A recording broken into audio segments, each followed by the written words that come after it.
to yet another analog live stream. My name is Sigma, and with me I've got Windy tonight, although at the moment she is not at her mic. She's got to do Yes, I am. Yes, I am actually. I just got back. Oh, perfect timing. Well, in that case, I have Windy. Hello. And for the first time in a very, very long time, we also have M. Although not in the call proper. See, she's gotten a few things hammered out with her folks at home. A couple of the restrictions have been lifted, but don't want to risk too much. So for tonight, at the very least, she is on chat mod duty. Everybody say hello to M for me. Oh right, I can't hear the audience. So I missed. Right, well, that certainly happened. So, you're probably wondering where we've been for the past, 3 weeks now? At least 2. Stupid shit happened. Just kind of various different things. Connection issues, sickness, various other stuff. You know, there's just the sort of things you kind of expect to happen when you've got so few people running an entire live stream. But this week, the planets managed to align, and we are back, baby! And just about every bit as crappy as ever. Albeit with slightly better chat moderation. Thanks, Em. So, I was going to say things, and I forgot what things I was going to say. Oh, right. You mean our news stories? Oh yes, our news stories. I was actually kind of expecting Ifrit to be a part of this, but apparently not, because he's actually the reason I'm going to be talking about our first news story tonight, and that is going to be this. From Gears of Biz, as well as numerous other sources besides, the Fallout 4 Creation Club goes live with $3 horse armor. It's not paid mods, it's mods you pay for. Look at this dumb shit. Alright, so for those of you who don't know what's going on here, Bethesda announced the Creation Club for Skyrim and Fallout 4 earlier this summer as sort of a compromise to the quote, furious backlash against the paid mod scheme that Valve very briefly attempted to roll out in 2015. So the idea is that mods will remain a free and open system, but Creation Club content will require credits, which must be purchased with money. I don't know why that's in quotes, but it is. Making the whole thing basically a matter of semantics. When is a paid mod not a paid mod? When it's in the Creation Club, apparently. Yeah, the way Gears of Biz is talking about this, it honestly sounds like some kind of vaguely Soviet shit. I laugh, but let's be honest, this is some pretty stupid shit. Like, it's bad enough that we've got pay. It's bad enough the entire system is literally forcing you to pay for in-game mods. They're not even good in-game mods. Like, let's have a look at horsepower armor. That's not power armor for a horse. There are no horses in Fallout 4. It's just power armor that apparently looks vaguely like a horse? What? Doesn't even look like a horse to me. It just looks like somebody's trying poorly to emulate the Chiquita Banana Lady. And football. At the same time. Well, I'm sure that's somebody's fetish.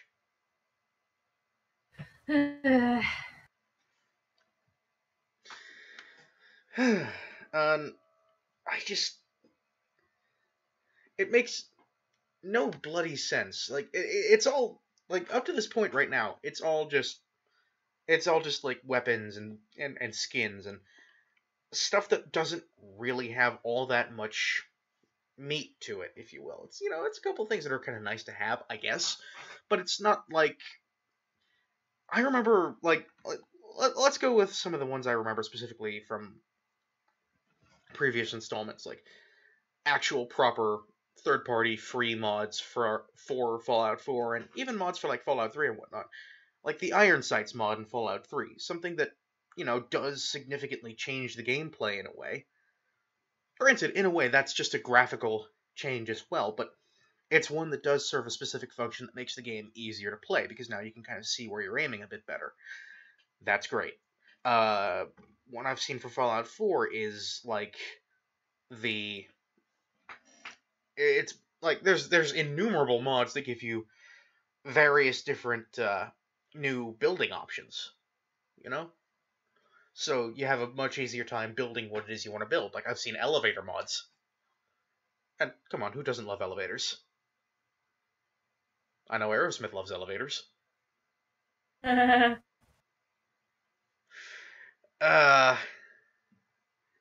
no, and instead we're getting horsepower armor and new paint jobs for the Pip-Boy. And you can paint your power armor black now, I guess? Yay? I'm not even going to break out the Markiplier yay for this one. It's just... It's yay question mark. Like, what's even the point of all this? It's just... Like, it's nothing... It's nothing you couldn't already get on the PC version for free. It's significantly less impressive than a lot of the stuff you could get on the PC version for free. And... Not only are they mods, for the most part... So, fun fact, the reason I thought Wendy was away from her mic was because she was moving to a place that had a stronger connection. That hasn't helped. Wendy? Can you hear me? Yes, I can hear you. Okay, cool. Your connection just kind of temporarily had a bit of a derp.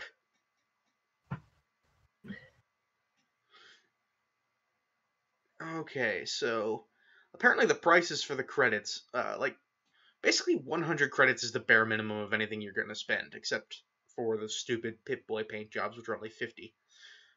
Yay. And prices for any more after the 100 that you get free for opting in, you can get 750 for $8, or you can pay $40, pretty much the price of a new game, depending on your console, for 5,500 credits. Which, I mean, I guess if you want to buy Black Power Armor 55 times, you can do that. Yeah, that's obviously not how it works. I'm being facetious, but it's just like if half the shit they've shown off is stuff that already existed in the modding community and looked cooler when it did. Like, I've seen a Fallout 4 mod for the Chinese stealth suit from Fallout 3. Or very specifically from one of the DLCs. And the original third-party mod looked brilliant for it. Like, really well-detailed, perfect, perfectly proportioned, all that. A great update to the original Fallout 3 model. And then there was an official one that was released that you have to pay for on the club, and it was just garbage. Like, I mean, garbage isn't exactly the right word, but it just didn't look like nearly as much effort was put into modeling that particular stealth suit. This is, of course, glossing over the fact that I don't even know whether or not said stealth suit was, functional. Because in Fallout 3, the Chinese stealth... In Fallout 3 and in the third-party mod, the stealth suit would actually allow you to turn temporarily invisible. Which is always a fun time.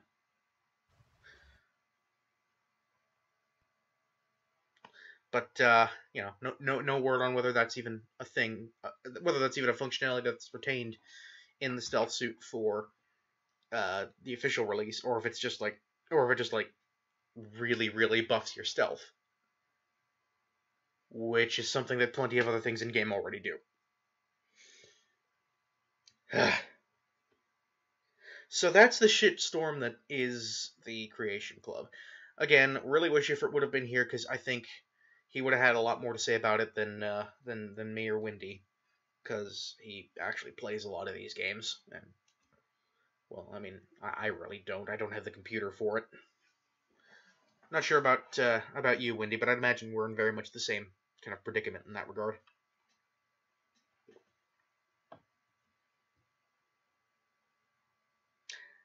Thanks for your input, Wendy. That was very enlightening. Are you even still on the... Okay, you are still in Discord.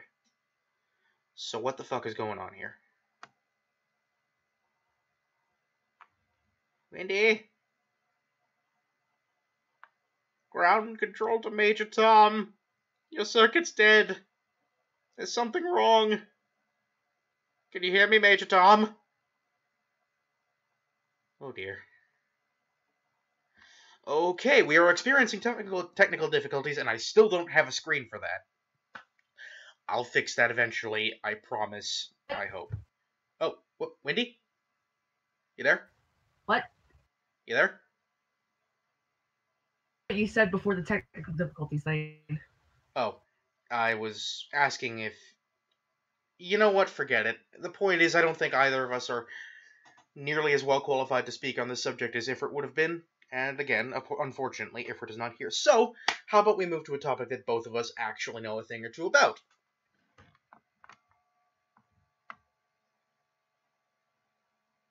Well, gee, you don't need to sound that enthusiastic about it. Wendy? Oh, for fuck's sake. This is what I meant about technical difficulties.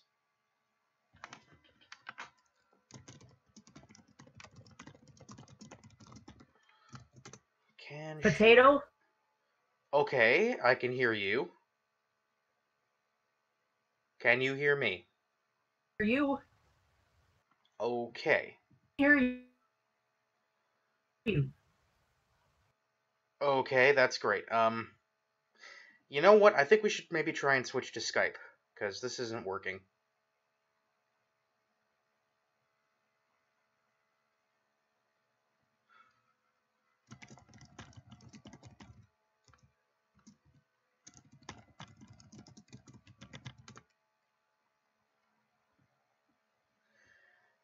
Oh, this is a right pain in my ass.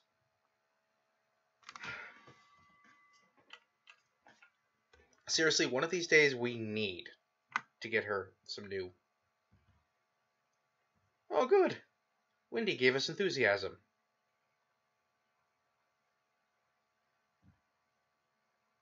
And I've got a guy named Devastator 2000.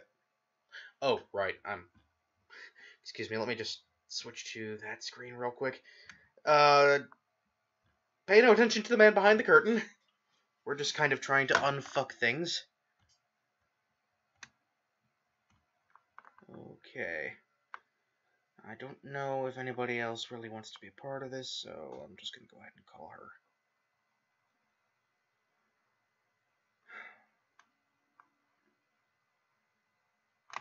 Speaking of Skype, I forgot to go on Do Not Disturb again.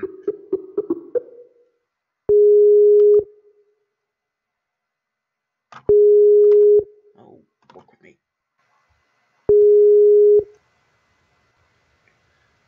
Can you hear me, Major Tom? Yes, I can hear you, but it's still beeping as if I haven't answered the call. Oh.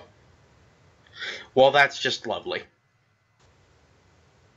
Is it still doing the thing? Damn it, Skype.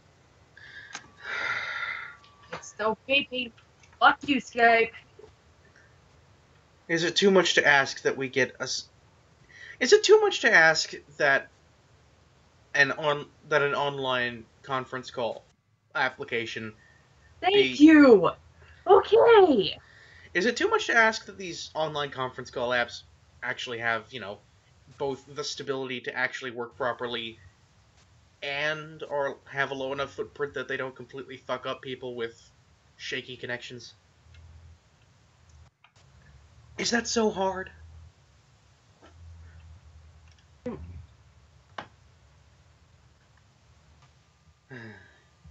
Okay. Your lack of response is very reassuring. I was making sure Skype would actually switch to my good mic because it was set up that it was using my crappier built-in mic, even though I set it up to where I brought my better mic with me. Well, it is working now. Your lack of... Okay. Sorry, what? I was about to say your lack of response is very comforting, but then started talking. It's like, oh, okay. I mean, I was hearing you out. There's a couple of small hiccups here and there, but I think we can just chalk that up to your crappy connection. Yeah.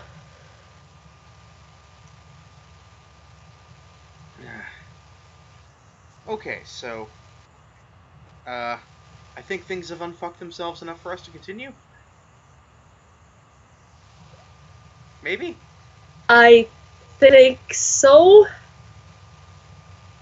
Right, well, let's just go for it and hope for the best.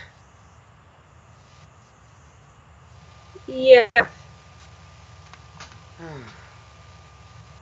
Starting to wonder if we might not need to sideline you from doing this stuff on the regular. I don't even want to think about something like that, but... Fucking fiction. Yeah, considering how I'm like the only person who shows up on a regular basis. Yeah. Ifrit, I know you're listening. We're talking about you. Get dum-dum.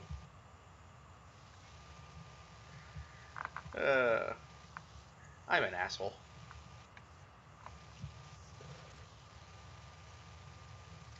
Oh, he was rushing through. Okay.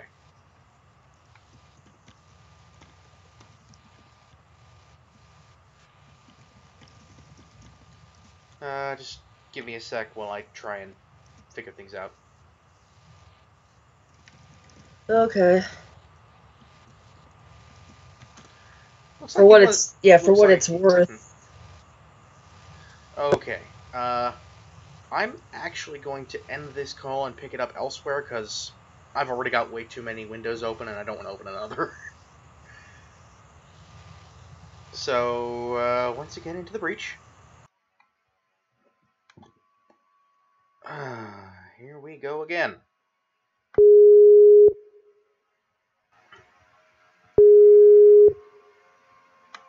Hang up on you. I'm sure you're all very entertained by all this.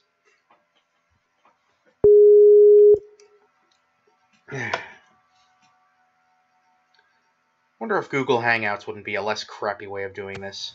Oh, who am I kidding? It's Google Hangouts. Exactly. What is Google Hangouts? Oh, well, I was musing whether or not Google Hangouts might be a better way of going about this, but... Ha! Of course it isn't. Yeah, I've used it a couple of times, but it's alright. Well, I mean, Skype's alright. Discord's a hell of a lot more than alright, but it's weirdly bandwidth intensive for windy and only windy. Weird. Yeah, I'm not really sure what that's all about. I blame my connection. I blame connection. Your connection is pretty, yeah. If it's gonna be anything... yeah. Are these randos in the... No, she's talking about the Discord chat. Okay, well, that's that figured out. Alright. Really wish you'd stop trying to contact us in the... Yeah, whatever. Just...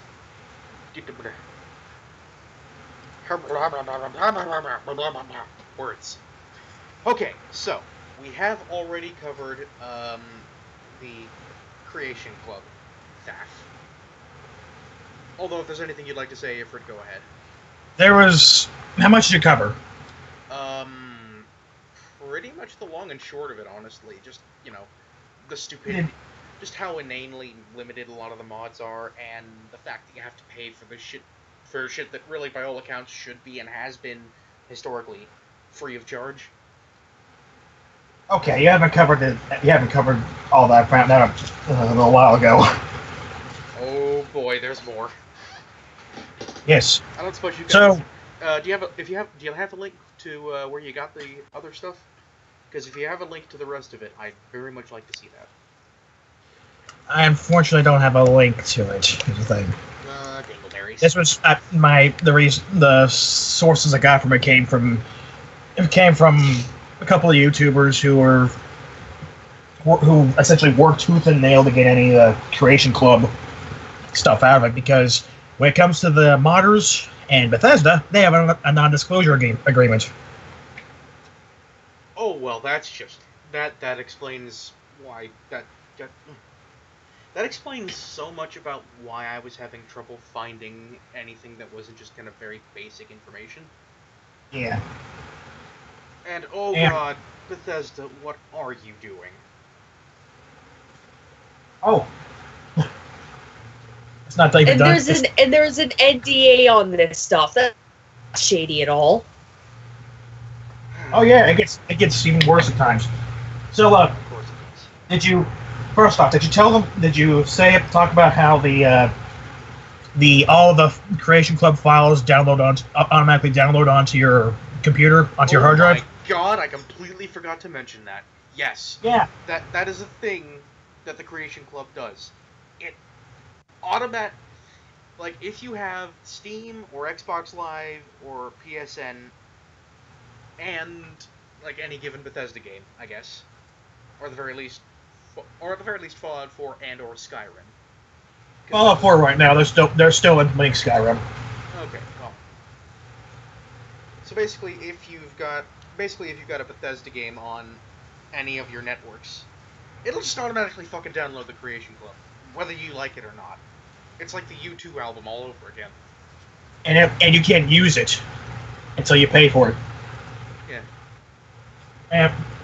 Thanks, so Bethesda. No, even worse. In a way, it's a ticking time bomb for your hard drive.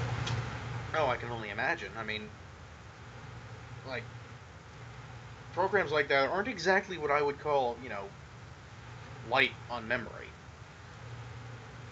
Like, that's got to take up a whole lot of memory that otherwise could and should be going towards, actual fucking game data. Yes. Now, as I was going to say, about some of the other stuff. So, if they haven't heard, anyone that suggested like big quest mods or big mega projects like texture packs and all that, were immediately right, the kind of story based and kind of setting, just the particularly enriching stuff that so many of us love, so many of us have loved the Bethesda-oriented modding community up to this point. Yes. They were immediately rejected. Well, that would explain why they were conspicuously absent. Because the limit to the file size you have is tiny. I want to say it's like 5,000 pages, I think it was called. I don't know the term exactly. Well, I kind of get what you're saying though, in terms of like pages of code. Yeah. And as far as coding is concerned, that's probably not a whole lot. I'm not an expert in the field. I've only ever written like very basic JavaScript codes. For a mod, it's small, especially with something like Skyrim or Fallout. And another thing, if you haven't seen the list, they're essentially focusing on skins and armor and weapons. Yeah. That's their entire deal. A noticeable quantity of which aren't even all that good. Like the only thing, power armor. That's actually funny. I mean, like just the story, like it's stupid, but the backstory for the horsepower armor is silly. There's backstory.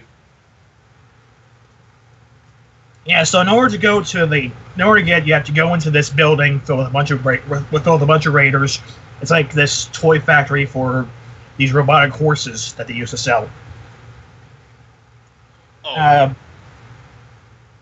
The raider leader finds an old horse head, and he starts befriending the horse head. This sounds like something out of this. This sounds like something that the WWE would come up with. Basically, but he starts being friends with the horse head, starts talking to it, and the other raiders make fun of him for it. It's the point to where they knock him down, take the horse head and just break it, and so he wants revenge. And that's when he came up with the idea with the horse power armor.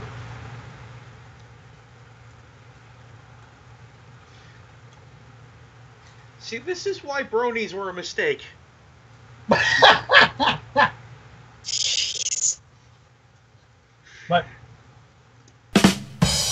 out of all the items on the Creation Club, the only thing that you can get your money's worth is a backpack. A backpack? Yes. Because it does more than just increase your carrying capacity. Well, I mean, presumably it also does an excellent job of looking ugly.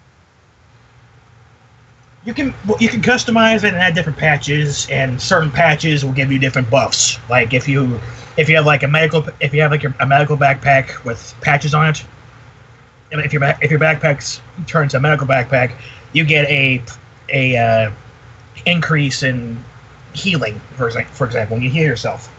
Okay, that's actually interesting. And I think you also get an increase in medicine. I think. But still, where's the crazy shit like Dovacor? You know, where's that kind of weird bullshit? And that's where the mods get fun, you know? Yeah. Where's Macho Man Dragon? Where's the summonable Tell Me Why So horse? Oh, hi, Mark. Oh no.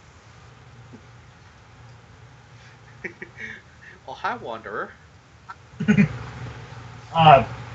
Anyway, How's your sex life? My wife's dead. But, anyway, they, also have a deal to where, they have two sets of armor, the Chinese stealth armor and the Hellfire power armor. Both of which looked way better when they were third-party mods. Exactly. There are free mods out there that do a better job than the current stuff they have. That is something I already covered. Because, God, I'm just... Like the Chinese stealth suit especially. Is it even functional, by the way? Apparently? Oh, well. At least they got that part right. Whoop-de-doodle-dim. Yeah. Anyway, that's done. Some more info about the more senior type of stuff. Oh, this ought to be good. Now, they're actually... Hold on 1 second. Chewing food here, sorry. It's cool. Now, we're so professional eating food on the stream. I just got dinner. I had no other choice. The least you can do is review it. God, what kind of YouTuber are you? I don't know. Hibernating?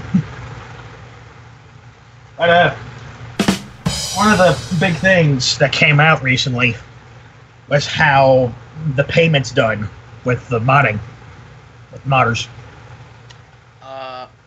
Oh, okay, Wendy. Specifically how they pay the modders? Yes. Oh, boy. So, the modder comes in, gets in contact with Bethesda, and tells them their mod idea. Like, oh, I want to make this... Let's just go, for example, the horsepower armor.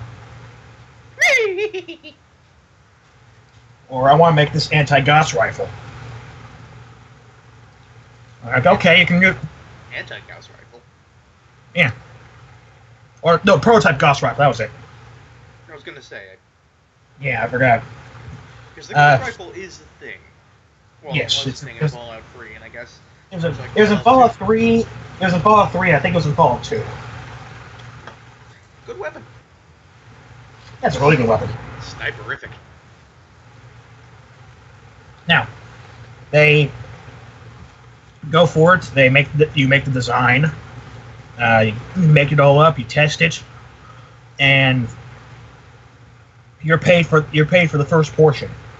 Then you get paid for the alpha, where you fix up the issues. You get paid for the beta when you fix up the rest of the issues, and then Bethesda will take it and put it on a creation club, and that's your final payment. So what you're saying is they don't get royalties. They don't get royalties. Bethesda takes 100% ownership of the mod after it's done. The flying fuck. Okay, no, that is such bullshit. Don't we have? I would think that the same laws that apply to, like, keep record companies from abusing artists in that same way, I would think those laws would apply here. So how the fuck is this even legal, Bethesda? Do you want lawsuits? Because this is how you get lawsuits. They sign a contract beforehand. It's the thing. Yeah, well, if that contract violates pre-existing law, then that contract is null and void. That's how the law works. Otherwise, you could just up and enslave people. But the moment someone comes to knock down your door and arrest you for kidnapping, just hold up a piece of paper like, but they're under contract. Doesn't matter. You're still breaking the law. Fuck off. I'm just going by that's their argument for it. But Well, of course it is.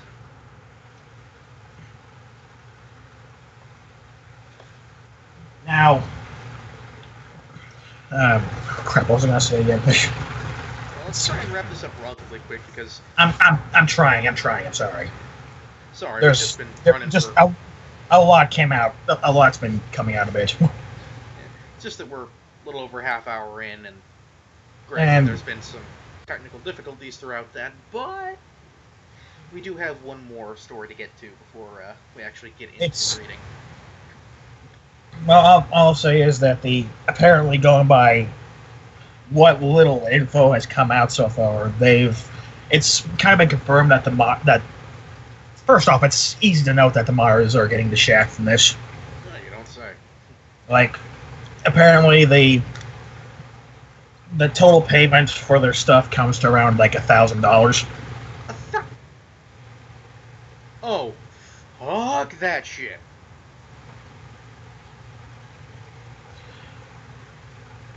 And this is $1,000 for what is undoubtedly months worth of work. That's ridiculous. like, now I don't know if it's in total or if it's for each payment. Granted, that is more than I've ever made in a month, but like that, at the same time, I've worked primarily unskilled labor jobs. Cashier, customer service, all that fun, horrible shit. But people are already saying this is worse than Steam's workshop paid mod stuff. I mean, fucking yeah. Because at least the people that made the mods got 20% of the income that came from all the downloads. That's actually not bad. I'll be honest. Like, all things It's considered. It's not bad compared to the Creation Club stuff, but when it comes down to how cheap some of the mods were, and some of the stuff, and there was no control over what got counted as a mod to buy. Like HD Apple or that type or stuff like that. Or new paint jobs for your Pip-Boy. Yes. Ooh. This is nothing but microtransactions, and people are already worried about what's coming out of the Creation Club. Yeah. Because people are concerned that there could be potential of Bethesda throwing cease and desists on certain mods because their mods are in the Creation Club, because they have mods in the Creation Club that are similar. Or pretty much exactly the same. Read direct rip-offs of the pre-existing mods. Yes. Even before they actually issue a C&D for the third-party Chinese stealth armor. Or the third-party Hellfire power armor. Or any of the other third-party mods that were already done, and by and large done better than the ones on the Creation Club were, but were then later redone by the Creation Club. Yeah. Also, sorry, go ahead. It's gonna happen. We all know it is. Like, this isn't a prediction. We've seen this movie before. We know the punchline.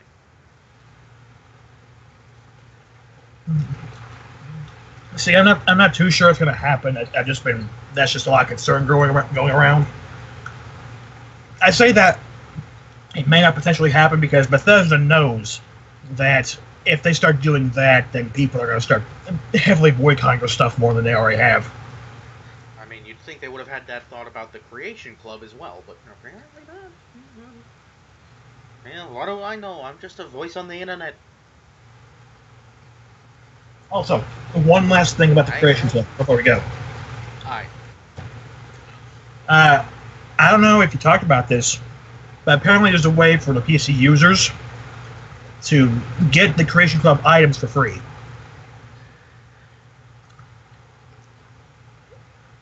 I sincerely hope where we're going with this is there's a mod for the Creation Club. There is. No, I'm joking. No. Oh, that would have been beautiful. It would be. Literally, all you have to do is get a free any free assortment of tools online, like converters and extractors and stuff like that. Okay, so less modding, more straight up hacking. Basically, take all the stuff from the Creation Club, put it into a deal, convert it into ESM files for Nexus, put them on the Nexus mod manager, and you got access to them. So in a way, it actually kind of is. There's a mod for that. Kind of. I love.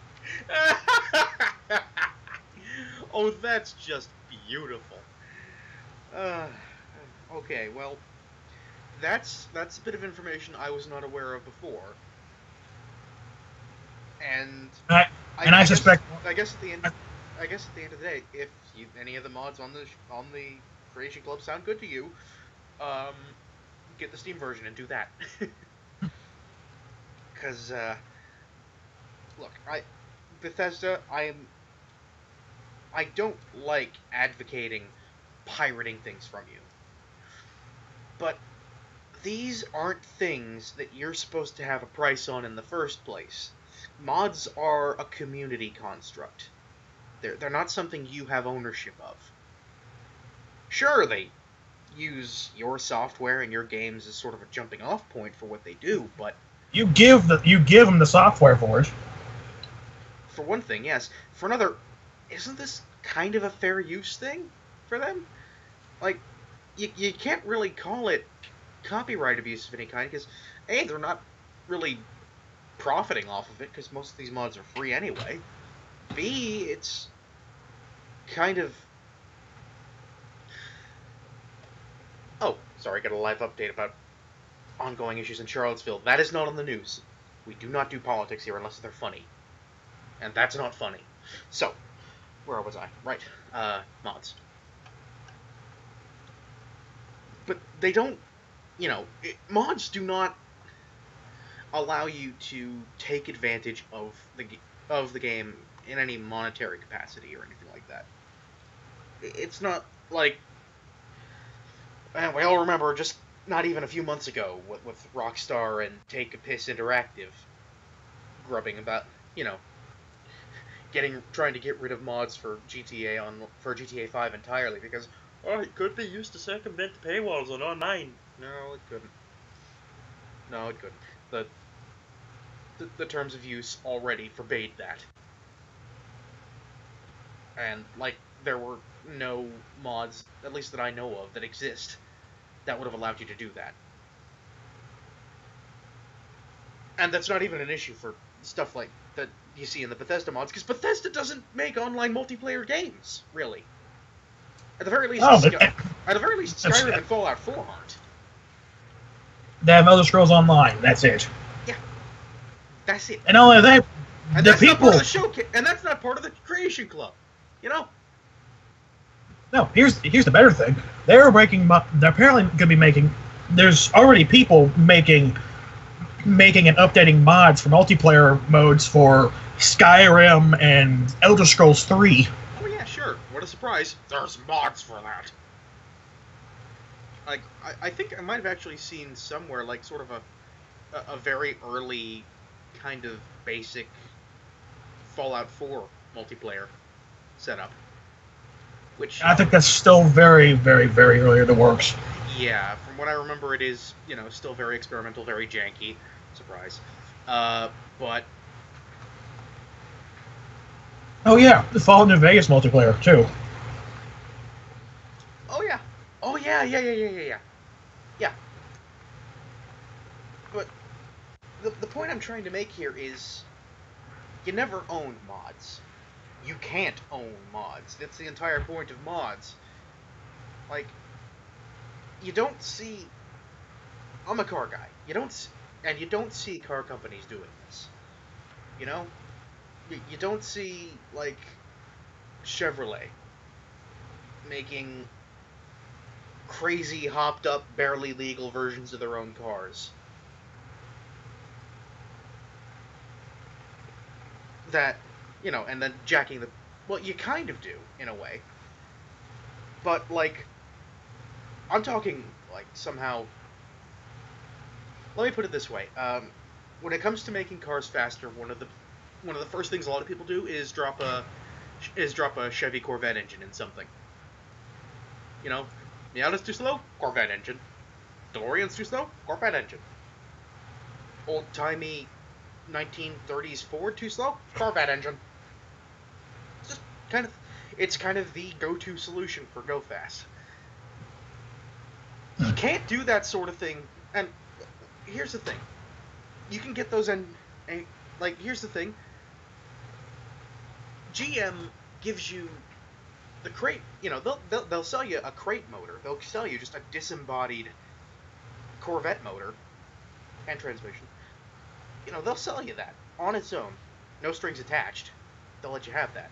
Put it in whatever the hell you feel like. They don't... But here's the thing. They don't, like... They don't sell you a bog standard, say, Camaro or something. And then, like, would you like... And then later, after you've bought that, would you like to buy this Corvette engine? Would you like to buy this Corvette other thing? Would you like to buy these Corvette brakes? All that. Okay, I'm back. Hello. And, you know, more importantly, even if they did, the parts that they build, they still pay the factory workers their normal wages for building those things.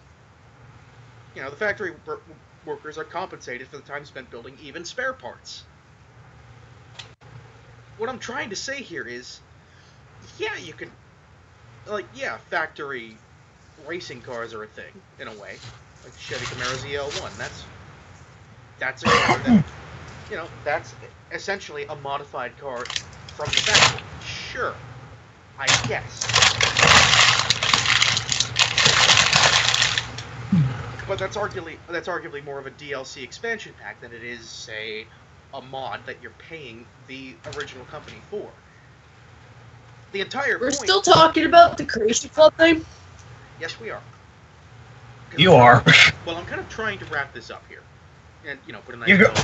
I'm trying to wrap it up and put a nice bow on it, but at the end of the day, I'm really just rambling. You're just on a soapbox at the moment. That's what I do. My point is, the modding community is not the sort of thing you can put a price tag on. It's not the sort of thing you can own. It's not a commodity. It's just people having fun. And you really cannot put much of a price tag on that. So stop trying to. You're supposed to be one of the better developers out there, Bethesda. Act like it. Okay. That, I think, is probably a good place to stop there, because, again, this is getting a bit long in the tooth. Okay, this is getting incredibly long in the tooth. Can we just get into the drag? Can we just get to the reading now? Well, no, we do have one Yeah, thing to talk we about did after that. originally have a second news story to discuss, but given how long that one was, it's probably best to save that for the next stream. Oh, but then it'll be old news, though. Alright, you know what? This is gonna... Look, if something like this is going to be old news, then I'm going to be surprised. This is going to get dragged on. I can guarantee it. I'm just saying, by this time next week, we'll... Yeah, the second piece we have is going to get dragged on. Yeah, I'll admit, that is going to be... You know what? Tell you what, this is supposed to be a pretty short chapter. If we get done with it, like, before a certain time, we might just come back to that at the end of the stream. Maybe. Good idea. Everybody cool with that? Everybody's cool with that. Alright, alright. Well, I'll keep the tab open just in case, but that aside, y'all have had your veggies. It's time for the meat. So, what happened last time? Right. Bella went to his house, Edward was pretty much perfect. Yeah, it's like the... And, you know, things about vampires that aren't actually vampiric happened. It was not a fun time. It's about to get worse. Probably. Oh, yes. Also, Quiplash is a thing we promised to do if this ran short. You know what? I'm gonna say I'm gonna say that my original promise takes precedence, unless there's something. See, Ifrit would be the one running like Quiplash or whatever we do.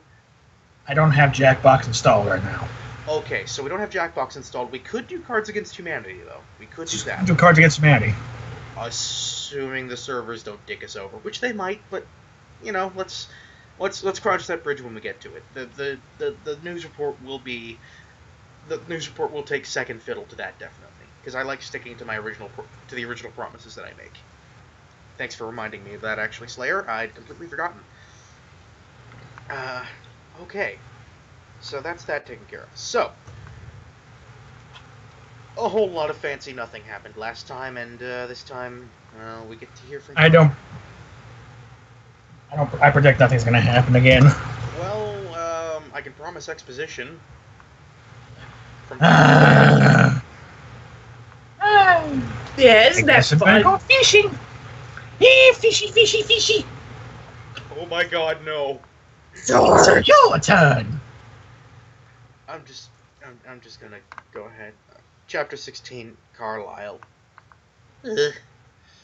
Carlisle. He led me back to the room that he'd pointed out as Carlisle's office. He paused outside the door for an instant.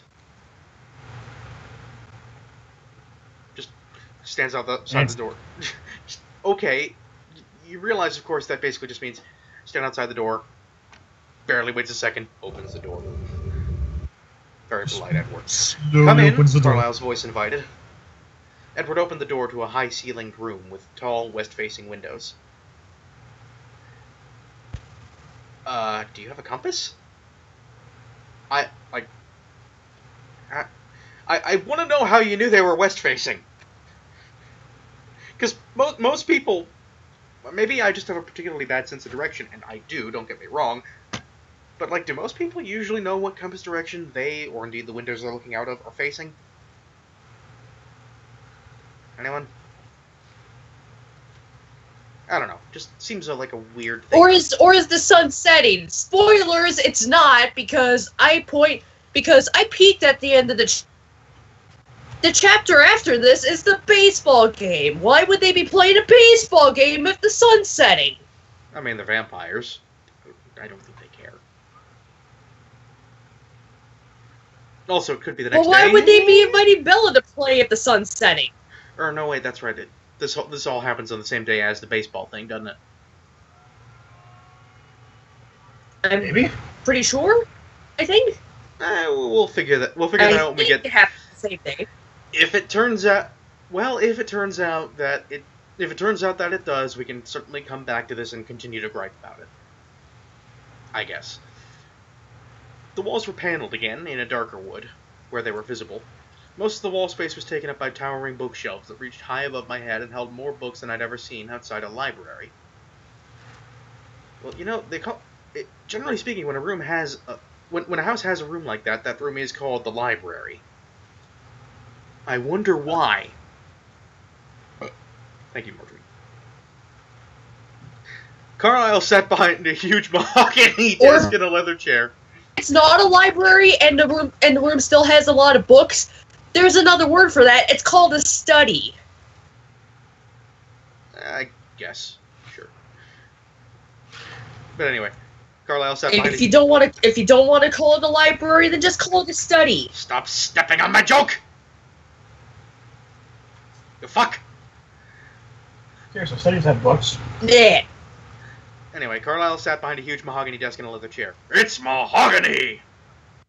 Shut up, Bojack. That is mahogany. Why are there so many mahogany jokes? Why? Of all the things to joke about, why that particular... I guess mahogany is just a very fun word to say. You know what? Let's go with that. So what? Are we in Mahogany Town now? I hate you.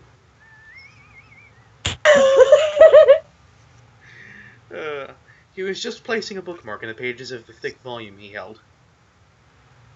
The room was how I'd always imagined a college dean's would look. Only Carlisle looked too young to fit the part. Right? I mean, there's no real age restriction on who can and can't be a dean. The president of one of the colleges I've been to was barely older than the students. I think some of the students were older than him.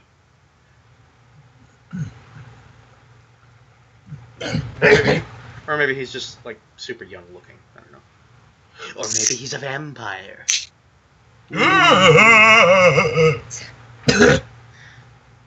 That's about the right reaction to have, yeah. Oh, excuse me. Thank you, Mordreen.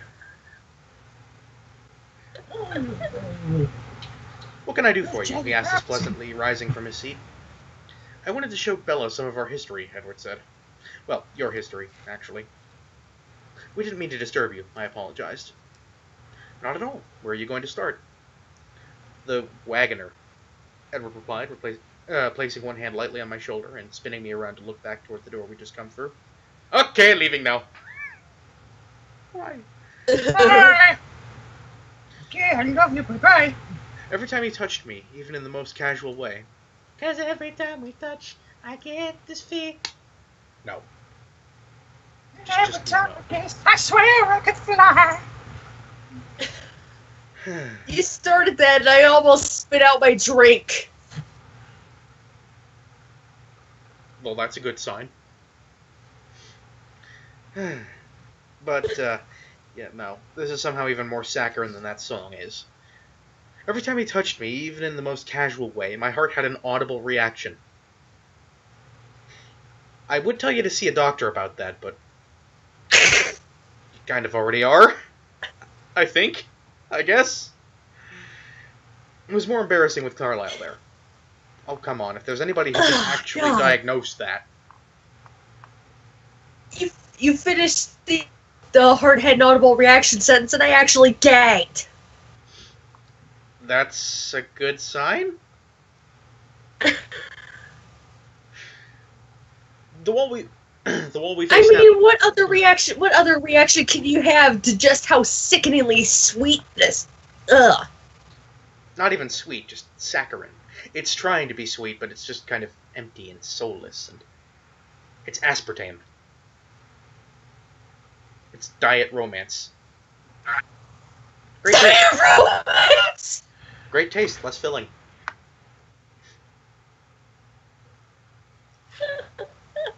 I need to remember that. It's diet romance. That explains a lot about how 50 Shades of Grey came to be. It kind of does. Oh god. I'd never thought of it that way. It's diet romance. I stick by the working title I've given this episode. Do you have it in? Oh yes, great taste, less filling. I am horrible. But I'm not Dr. Horrible. Sure about the... Well, maybe it's just me talking. Not sure about the great taste part, but given my gag, I mean, I have a very sensitive gag reflex anyway, so... it's probably just me. Sorry, boys.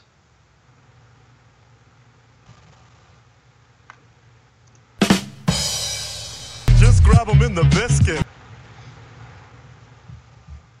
I'm gonna go ahead and just keep going now. Yeah. Excuse me. Oh my god, I've been streaming this without being in read mode. I'm so unprofessional. Why do you guys like me? Streaming it without what? It was out of read mode, so, you know, the ugly sidebar and everything was in the... I'm gonna move on now. The wall we face now was different from all the others. Instead of bookshelves, this wall was crowded with framed pictures of all sizes. Some in vibrant colors, others dull monochromes, and all of them, for whatever reason, seemed to be looking at me. With eyes that watch you? I mean, you might as well. The vampires, everything has to be spooky. I searched for some logic, some binding motif the collection had in common, but found nothing in my hasty examination. Not even They have exactly... eyes that watch you! They don't actually have eyes that watch you. I made that up. I thought that was obvious. No, you're ruining my stupid joke. Oh, okay. What a time for a caffeine crash.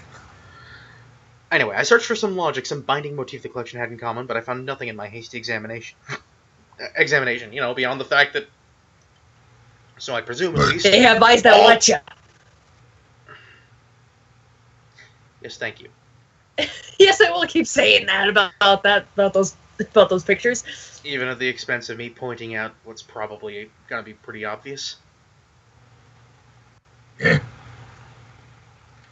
me just... And thus keep ruining my stupid joke. Yes. You found nothing in your hasty examination as far as binding motifs, except maybe that all of the ones that actually that were actually of people were of the Cullens? Unless these are all, like... I know at least one of them is, like, kind of a cityscape sort of, you know, non-portrait thing, but, like, maybe some of them aren't. Let's find out. Edward You belong to the city, you belong to the night, floating in the river of darkness beneath the neon light. Brilliant. Edward pulled me toward the far left side, standing me in front of a small square oil painting in a plain wooden frame. This one did not stand out among the bigger and brighter pieces, painted in varying tones of sepia. Who paints in sepia? I do. Do you even paint? Oh, god damn it, Em! She just... What did you do? God. Yeah, I paint porn. You paint porn? she said, wait, you mean the collection isn't all prawn?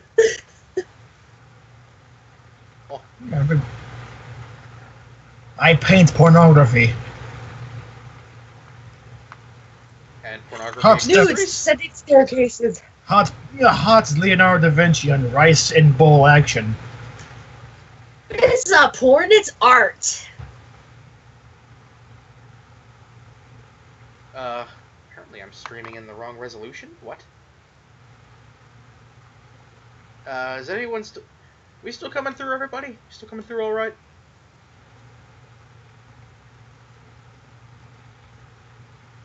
Don't know. Well, I'm not sure what you mean about coming through. Okay, I mean I can hear you just fine. I was referring to our watchers in the stream, not you guys. Okay, well, our moderator is giving me the thumbs up, so I'm just gonna go ahead and keep going, heedless of YouTube trying to warn me that my resolution is unsupported. I don't even know why that would be the case. It hasn't changed since we started. Well, whatever. Yeah. Fuck you, YouTube. Fuck YouTube. Seriously. Where was I? I was here doing this, much to my unending chagrin. Okay. Painted in varying tones of sepia, much like Ifrit's porn, apparently. Yes. It depicted a miniature city full of steeply slanted roofs with thin spires atop a few scattered towers. A wide river filled the foreground, crossed by a bridge covered with structures that looked like tiny cathedrals. Tasty. Tiny churches. London in the 1650s, Edward said. The London of my youth, Carlyle added. So everything everything in London in the 1650s was in sepia. Great. Yeah. I mean, that's how people looked like in the 16th century. Sepia. Sweet and salty. Yummy. I don't think sepia has a flavor. But I guess if it did, Not with that attitude. I mean, I guess if it did, that would probably be it. Anybody with synesthesia want to confirm that? Tastes like... I didn't think so. Tastes like paint thinner. I know, it's the good stuff. Oh, no, that's not... Let's save that joke for when we get to the 1920s pictures. The London of my youth. This is unleaded? I'll get to reading this eventually. The London of my youth, Carlyle added, from a few feet behind us. I flinched. I hadn't heard him approach. So, he's Dr. Horrible, he's Dr. Doogie Howser, MD, and apparently now he's Dr. McNinja. And he's covered in feces. I really need to get those on the soundboard. Everything is covered in feces. Oh, glove and boots, how we love you. Edward squeezed my hand. There's no place to take feces, Edward said. I need to get like a little squeaky toy squeak on the soundboard too, just for when people squeeze things. Will you tell the story? Edward asked. I twisted a little to see Carlyle's reaction. He met my glance and smiled. I would, he replied, but I'm actually running a bit late. The hospital called this morning. Dr. Snow is taking a sick day. Besides, you know the stories as well as I do, he added, grinning at Edward now. Sorry about that. No phones in streaming class!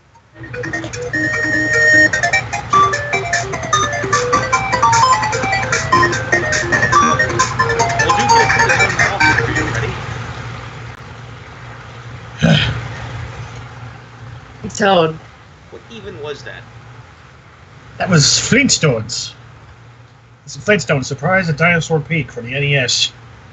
Well, I meant what device was making the noise, but okay. It's a NES emulator. Ifrit, That's what that was? are you playing retro vid games in streaming class? Yes. Good boy, excellent choice. What, were you expecting me to chew you out for that? No. I'd still do it anyway. Yeah, that's why. Okay.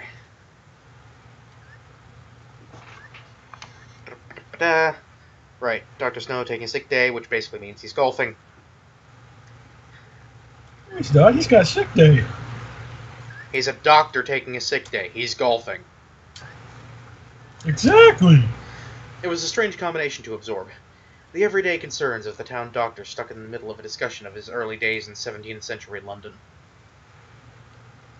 I was going to joke about how, yeah, because clearly they didn't have doctors back then, but, I mean, I guess they really didn't. Unless you want to count the guys in the pointy bird masks. Now I'm thinking of a vampire plague doctor, but then this was like Renaissance era, so that's too big. This would be like early Renaissance, I guess. Yeah, it's maybe around mid-Renaissance. 16th century, right? Yeah. Well, this is 17th. Yeah, 17th. So, like 17th century. Yeah, I think it's in like 1650s, so I think that's late Renaissance. It'd be mid-Renaissance. We would make the best history teachers. Because the 1600s was kind of the late Renaissance period to where it slowly started to become the Victorian age. Yeah. So, I guess less guys in pointy masks? But maybe a few. Also, let's be honest. Vampire Plague Doctor is way too badass for Twilight. Kind of wonder if somebody hasn't drawn something like that. I hope they have. I totally put that as my desktop background. This is inadvertently giving me ideas. What the fuck? Oh no, someone's getting ideas. Story ideas? Oh my god, why? No, so that's stealing my ideas. How dare you? I'm gonna sue you. Wait, you thought of that already? Yeah. No lawsuits in the live stream. Too late. I hate all of you. Too late. Prepare your ass. Prepare your ass. Put my head on the wall. Too late. Prepare your asses for lawsuits and Ace Attorney. And me without my cravat. No. Or Right. my whip. Oh my. Hey, you keep making Miles Edgeworth joke. I can make a Francis Karma joke. Let's be honest, it does suit you surprisingly well. And I don't see anybody disagreeing in the chat, probably because they're afraid of getting whipped. Give him a bitch. See what happens.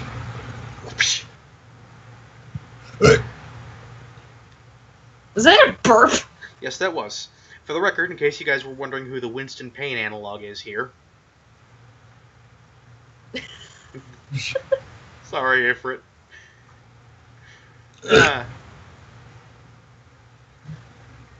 Yeah, no, he's more of a Godot. Anyway, enough about one of my favorite video game franchises ever. Dirk. Funny how I made a Francisca von Karma joke, and I get to actually play an Ace Attorney game. This needs to change. Yes, it does. Anyway, it was also unsettling to know that he spoke aloud only for my benefit. Okay, I feel no reason to bring that up. Yeah, we get it. Your boyfriend's clairvoyant. Well, not clairvoyant, but your boyfriend can... Your boyfriend has mind bullets, okay? He can read minds. We get it.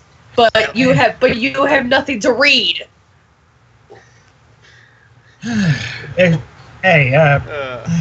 is it just me, or is anyone else getting a sense of deja vu?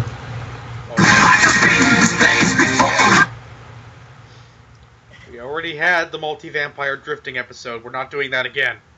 Too late. Fuck. I've got a different deja vu song we can play if you want. Please, no. We're already way off track, and I'd like to keep reading. Okay. I'm sure that the audience feels the same way, because, again, if we finish this early, we get to play games together. And that's always a good time. Okay, so...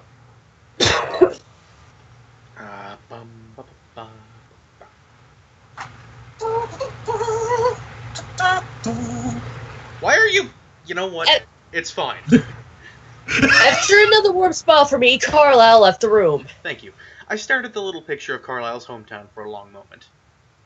What happened then? I finally asked, staring up at Edward, who was watching me, when he realized what had happened to him. Okay, well, I'm glad you actually... whatever.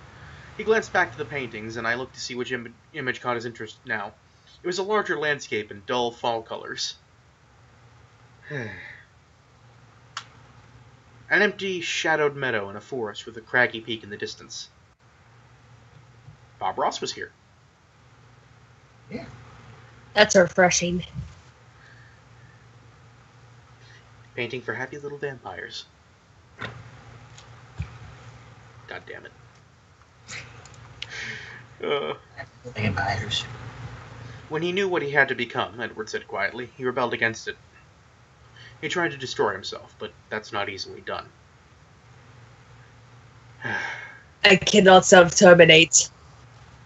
Do you have any idea how many weaknesses vampires are supposed to actually have? Yes. Well, consider it.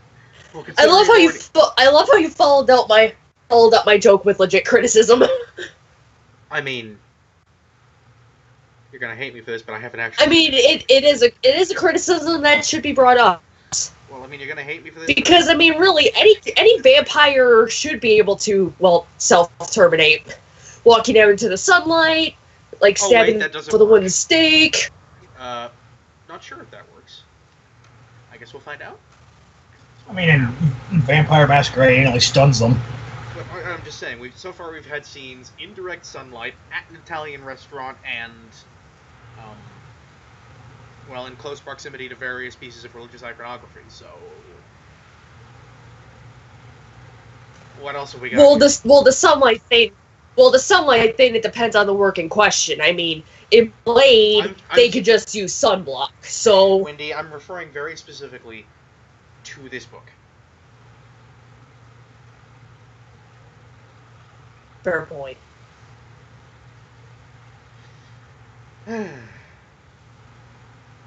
you think But see, Stephanie Meyer wouldn't know what the fuck she was doing if she had actually bothered to do the research. The lack of research still gets my goat. And ain't it just a recurring theme? Boy. Right. Hell, I didn't mean to say it out loud, but the word broke through my shock. He jumped from great heights, Edward told me, his voice impassive. Guess I'm gonna have to jump! I guess I'm going to have to go Crisscross makes you jump!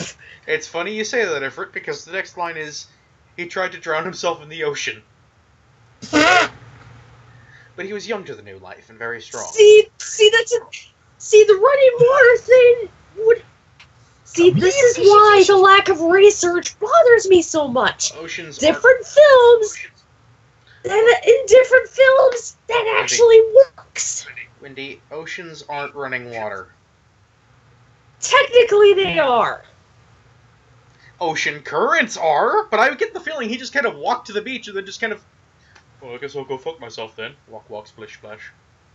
I guess I'm going to go fishing. See, that's why I said technically they are, because ocean currents are. Yeah, which means technically the ocean is running water, also tides. Yeah, but typically ocean currents don't exist right at the fucking beach! I'll give you tides, though. I'll give you tides. Well done, Stephanie. You fucked something else up.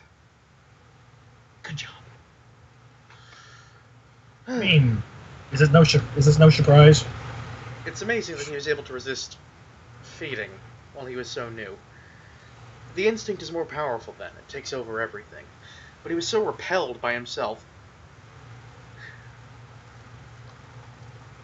He was so repelled by himself that he had the strength to try and kill himself with starvation.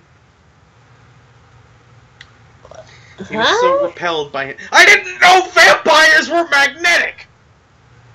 I didn't realize vampires could repel dark magic. I believe the word you're looking for here, Stephanie, is repulsed. Now I need to fuse them. Thank you.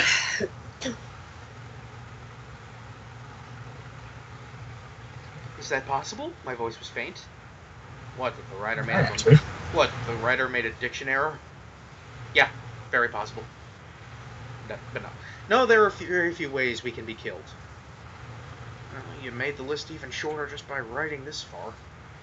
I opened my mouth to ask, but before I could. So he grew very hungry and eventually weak. He strayed as far as he could from the human populace, recognizing that his willpower was weakening too. For months he wandered by night, seeking the loneliest places, loathing himself. So he became a hipster? Yeah! One night a herd of deer passed his hiding place. He was so wild with thirst that he attacked without a thought. His strength returned, and he realized there was an alternative to being the vile monster he feared.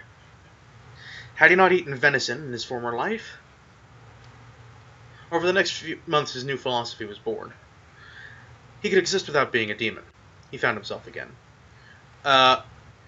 So, I have a question. Had he not eaten venison in his former lifeline? How is that not a complete non sequitur? Because, I mean, maybe it's just me, but what does that have to do with anything besides the fact that, okay, he killed and drained a deer? Like, right? It just doesn't make any sense in terms of narrative. Just out of nowhere. Had he not eaten venison in his former life? And it had to do with him, like, not hunting deer? Like, or just... For the record, by the way, the answer is probably not, since peasants very rarely got the chance to hunt, since most hunting grounds were owned by royals.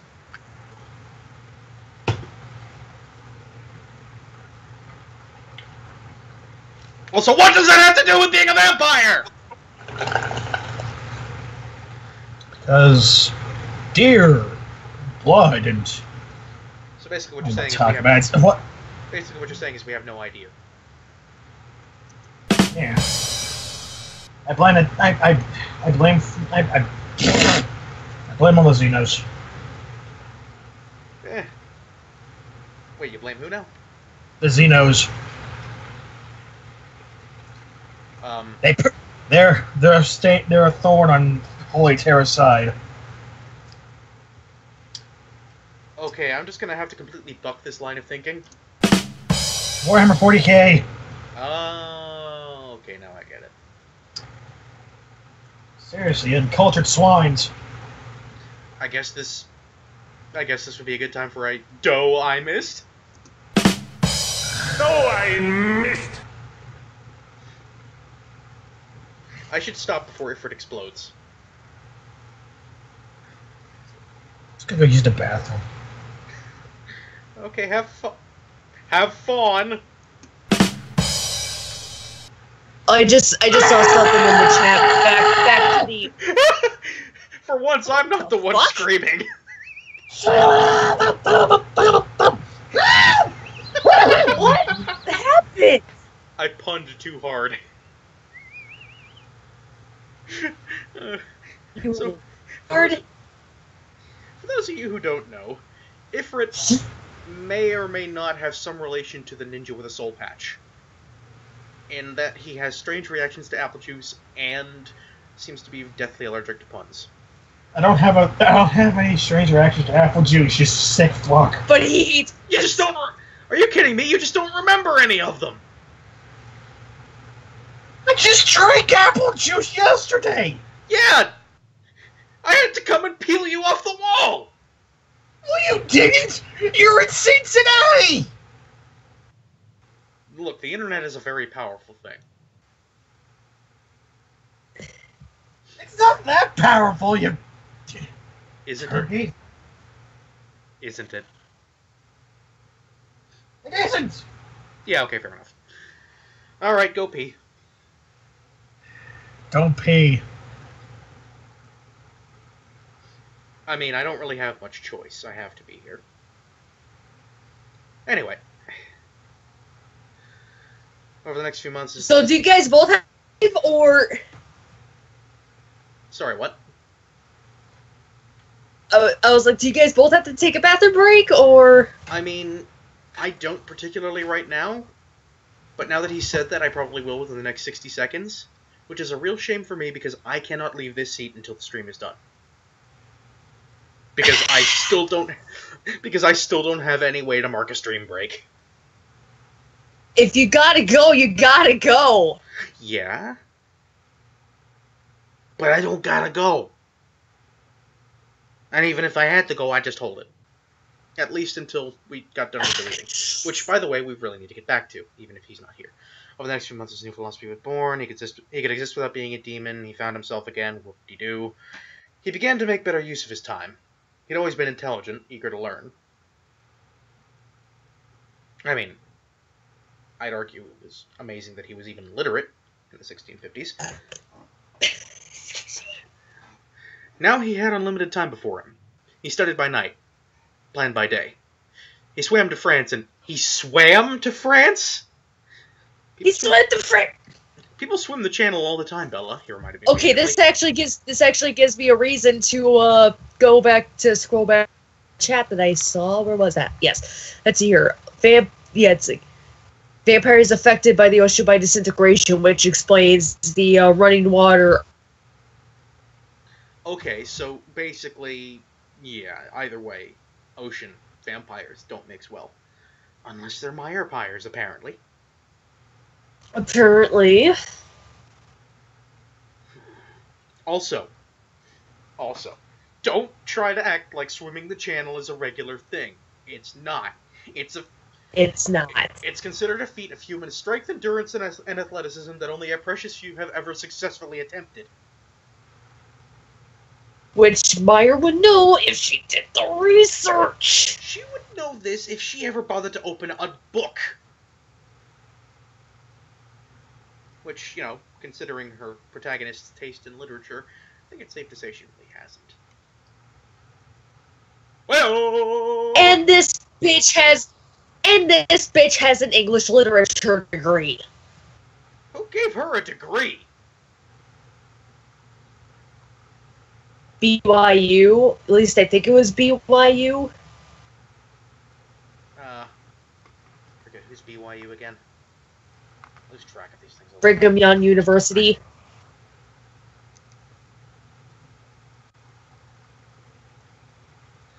How? What? I'm gonna look on Wikipedia because I'm not even completely sure it was Brigham Young University. Well, I mean, it's in Utah, so that would make sense. And, Yeah. Oh, it's owned and operated by the Church of Jesus Christ of Latter-day Saints. Well, But I'm not even sure if that was the university that she went to. Is the thing. Well, let's see. She's based in Utah and she's Mormon. So it makes sense, which is why I was thinking that it was Brigham Young University. Yep. And on the alumni page, we have Stephanie Meyer, class of '95. Okay then, so I was right. So she got a crackpot degree from a crackpot college. Oh, good, Mitt Romney's on here too. Because of course he is.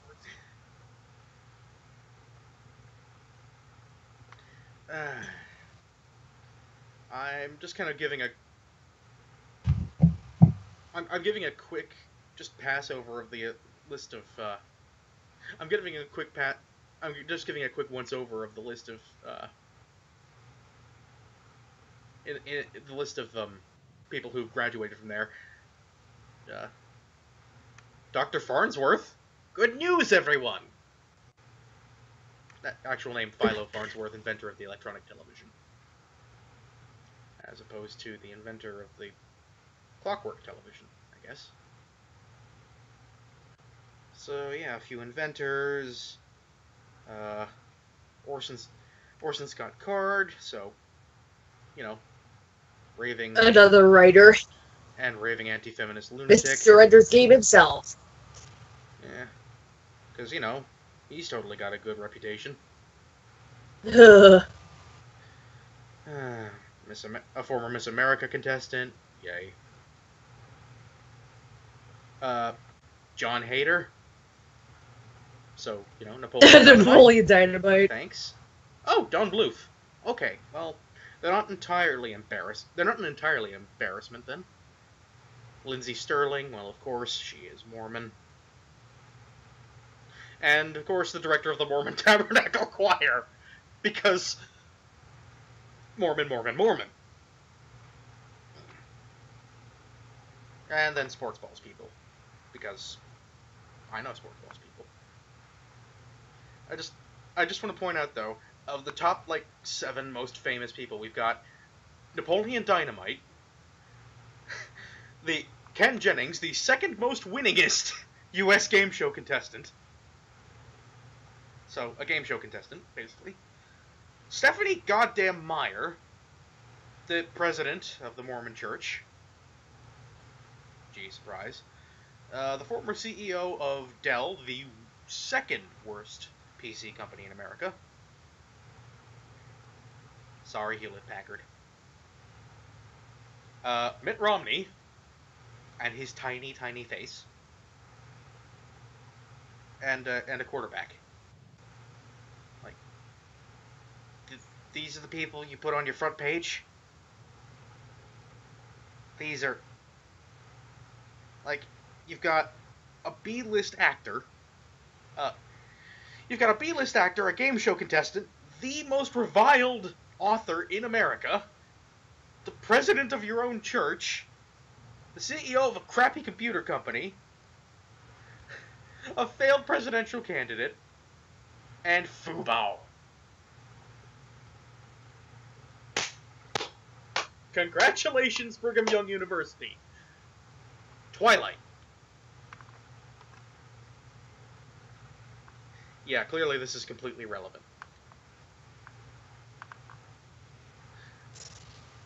Okay, Slayer, did you really just pen pineapple apple pen the chat? You motherfucker. This is the winningest stream in the world. That's a lie and you know it. But thank you. Excuse me. More dream. Thank you, more dream. Apparently. I guess. Right, well, Anyways. That was a distraction. That's true, I guess. It just sounded funny in that context. Go on. Swimming is easy for us. Everything's easy for you, I griped. He waited, his expression amused. I won't interrupt again, I promise. You know, until he says something else stupid. He chuckled darkly and finished his sentence. Sorry, Dr. Terawatt. Because technically, we don't need to breathe. Yeah, you breathe, but that doesn't... They don't need to breathe, but technically that doesn't mean vampires are supposed to be able to swim. Do you breathe through your skin? God damn it, Stephanie. That was a... No, that was a Metal Gear Solid 5 joke. Why does... I've never played any of the Metal Gear Solid games, so those jokes will go right over my head. Basically, that's Kojima's reason for having a sniper character clad only in a leather bikini. Ah. I mean, the only reason I really need was it's Kojima. And Kojima is fucking weird. But no, yes, apparently she breathes through her skin.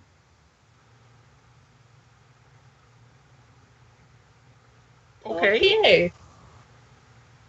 So did another sniper in the same series of games, but he just wore a big baggy onesie. Okay. Kojima's a very strange man. Yes, he is. And I can't decide whether I love him or can't stand him. The memes. Which, you know, it's quite a... I can definitely say my feelings about what we're currently reading aren't nearly as ambiguous. Hey, segue. So. You! No, you promised, he laughed, putting his cold finger lightly to my lips. No. Shush. Shush, shush, shush, shush, shush. Do you want to hear the story or not? You can't spring something like that on me and then expect me not to say anything. I mumbled against his finger. Oh, excuse me. You can't spring something like that on me and then expect me not to say anything. There we go. Much better. He lifted his hand, moving it to rest against my neck. The speed of my heart reacted to that, but I persisted. You don't have to breathe? I demanded. No, it's not necessary. Just a habit. He shrugged. How long can you go without breathing? How long can you go without using italics, Stephanie? Take a drink. Indefinitely, I suppose. I don't know. It gets a bit uncomfortable, being without a sense of smell. A bit uncomfortable, I echoed. Yes, thank you. Apparently you're a parrot now. Lovely. By the Fuck way, off, you twat. that fucking bird. Thank you, X-rated Ruby. I wasn't paying attention to my own expression, but something in it made him grow somber. His hand dropped to his side, and he stood very still, his eyes intent on my face. The silence lengthened. His features were immobile as stone.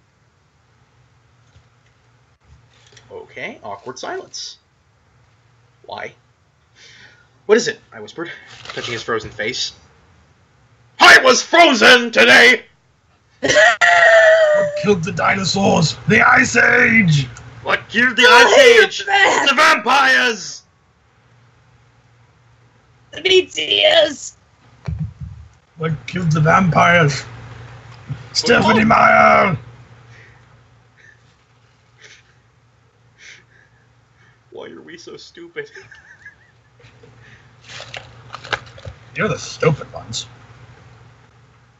You're so stupid! Speaking of stupid, his face softened under my hand, and he sighed. I keep waiting for it to happen. For what to happen? I know that it... Oh, here we go again. I know that at some point, something I tell you or something you see is going to be too much, and then you'll run away from me screaming as you go. Take a drink! He smiled a half smile, but his eyes were serious. I won't stop you. I want this to happen because I want you two to be safe, and yet I just want to be with you. The two desires are impossible to reconcile. Take another drink. I'm out of Coke. Sad face. He trailed off, staring at my face. Waiting.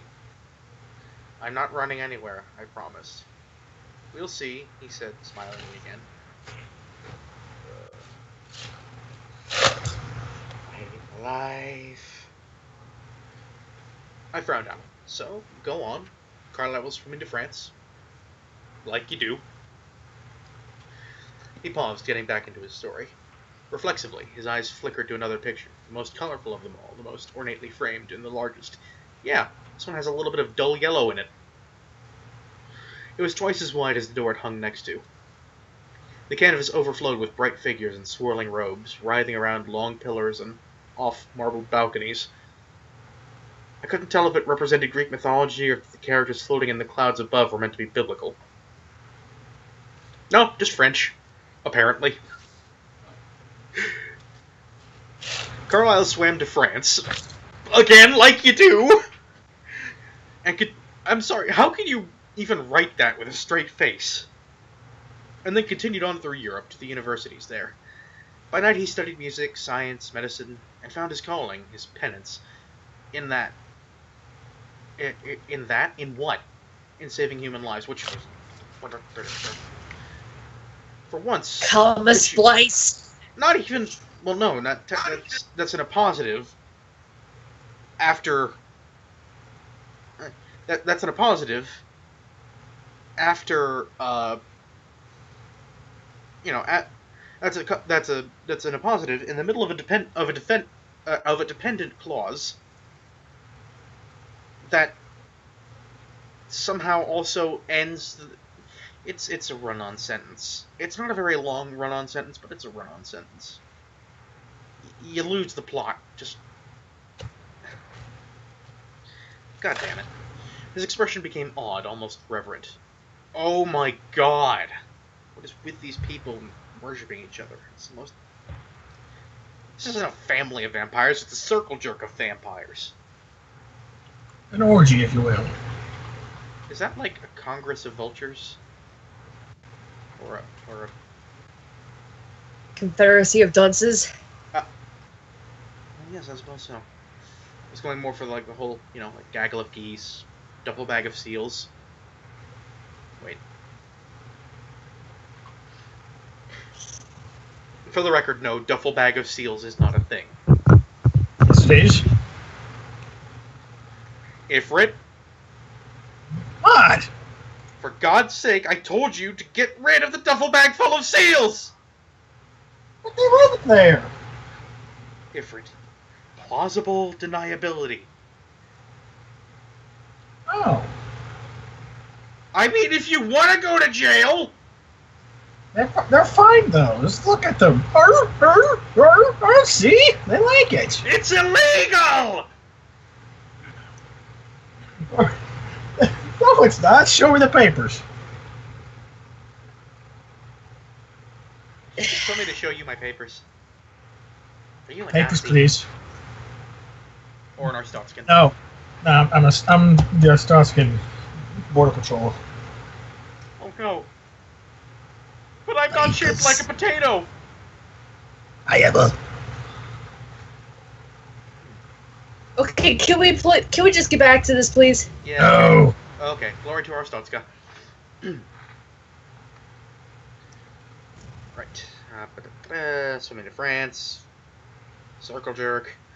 I can't adequately describe the struggle. It took Carlyle 2 centuries of torturous effort to perfect his self-control.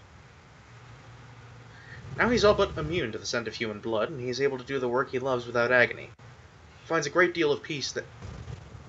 So wait. What the fuck was he doing within those ensuing 200 years, then? As a doctor. Presumably. Whatever. He finds Never mind, go ahead. He finds a great deal of peace there at the hospital. Well, that makes one of us. Edward stared off into space for a long moment. Suddenly he seemed to recall his purpose. He has a purpose? First I've heard of it. He tapped his finger against the huge painting in front of us. Dude, don't touch old oil paintings. That's how you ruin them. Come on. Expect you to know that. Yeah, because guess what? Your finger has oil in it, and you're tapping. What if we just absorb all the oil off the fingers?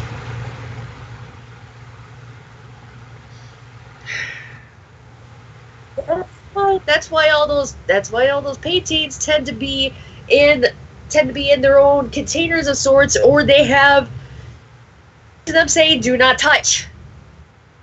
Yeah. Portraits, paintings, put them in a box. Yes, thank you. Well, that was stupid.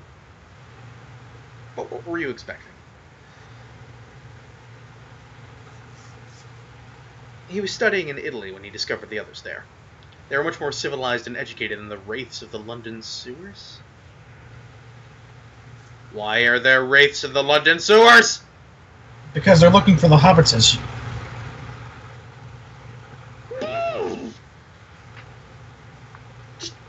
Okay. Okay, I guess we'll just wraiths in the London sewers. Are we in D&D? What the fuck? I guess that's just a thing. That's a thing now. However that sentence goes. Actually, no, wait. No, this isn't D&D. This is World of Darkness. But wait, won't the race just be Nosferatu's then? This is stupid. Yeah. Why'd Either way. Or what did you expect? He touched a comparatively sedate quartet of figures painted on the highest balcony, looking down calmly on the mayhem below them. Isn't this painting supposed to be, like, huge? How do you even reach that high up? Let me guess. Marble vampires have rubber arms. He's Mr. Fantastic. I was just about to make that joke.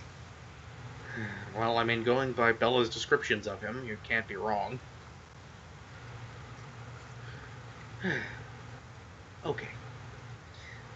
I examined the grouping carefully and realized with a startled laugh that I recognized the golden-haired man. Solomeno was greatly inspired by Carlyle's friends. He often painted them as gods. Edward chuckled. Aro, Marcus, Caius, he said, indicating the other three, 2 black-haired, 1 snowy white. Nighttime patrons of the arts. Well, of course. You know, you don't... I'm sorry, but immoral characters don't always have to have a hand in major moments in history. Or historical art, as it were, I suppose. This is stupid. Cut the shit This is out. genius. I'm gonna pretend you didn't say that. Say what? I didn't hear it. This is genius. Best literary piece I've seen since George Orwell. Fuck off. Ifrit, you're home. Go drunk somewhere else. Okay. No, wait, I didn't mean to! Don't give And there he because Great. Well, I don't know what I was expecting. I told you not to give him any ideas. Bit late for that. What happened to them? I wondered aloud, my fingertip hovering a centimeter. Oh, thank you, Em. Thank you. She just said something in the chat. Watch none of this exposition come up later. I'm pretty sure it's not going to. I don't know. I think these other three might be part of the Volturi or something. In which case, oh, good. Well, she's... Well, I'm pretty sure she wasn't talking about those characters themselves. True. Anyway. They're still there, he shrugged. As they have been for who knows how many millennia. Carlyle stayed with them only for a short time, just a few decades. He greatly admired their civility, their refinement. But they persisted in trying to cure his aversion to his natural food source, as they called it. You gotta get some protein in you, bruh. They tried to persuade him, and he tried to persuade them to no avail. Made his murder! At that point, Carlyle decided to try the New World. He dreamed of finding others like himself. He was very lonely, you see. He didn't find anyone for a long time, but as monsters became the stuff of fairy tales, he found he could interact with unsuspecting humans as if he were one of them. He began practicing medicine, but the companionship he craved evaded him. He couldn't risk familiarity. When the influenza epidemic hit, he was working nights in a hospital in Chicago. He'd been turning over an idea in his mind for several years, and he had almost decided to act. Since he couldn't find a companion, he would create one.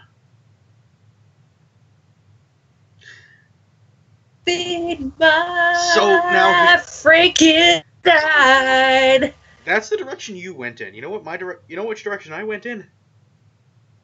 What? So now he's Dr. Doogie Howser, MD, Dr. Horrible, Dr. McNinja, and Dr. Insano. If I can't find a girlfriend, I'll just make one.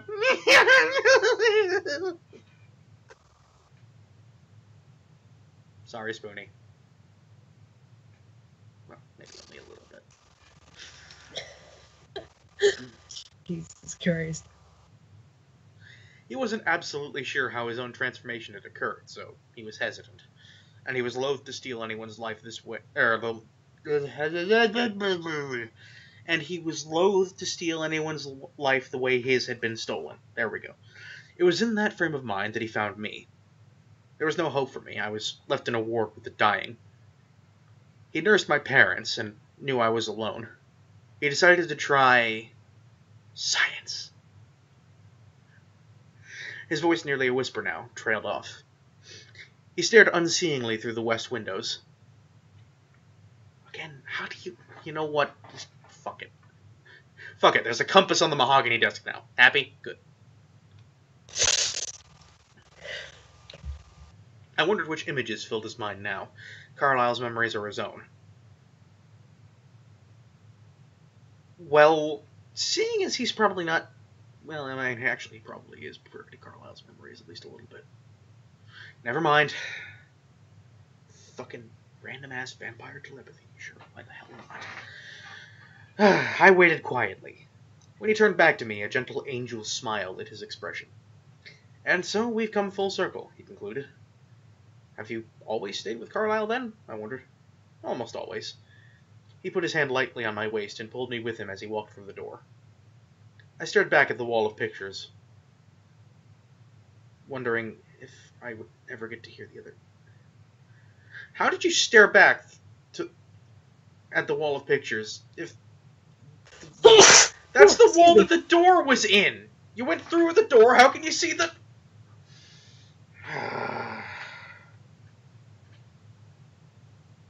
Okay.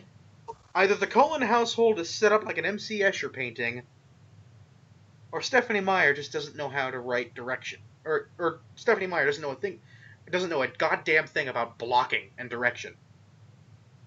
I think you can guess which one is more likely. Yes. And I see you over there, Slayer, typing about how it's probably the MC Escher one. Like, I can't dissuade you from thinking that, but no. Yeah, that's gonna freak him out when the stream lag catches up.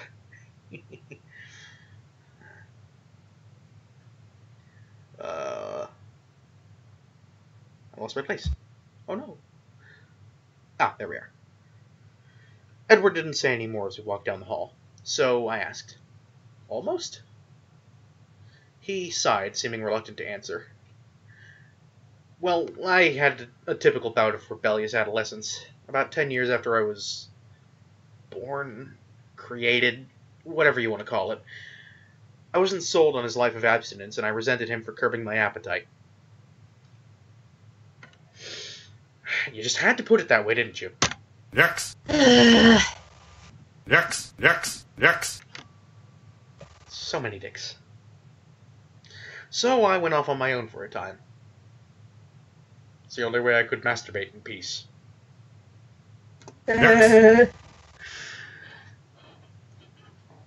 Really? I was intrigued rather than frightened, as I perhaps should have been.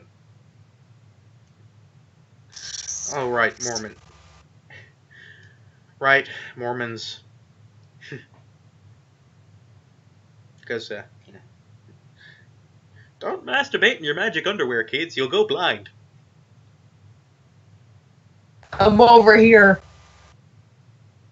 Oh. That would have worked much better as a sight gag. But, well.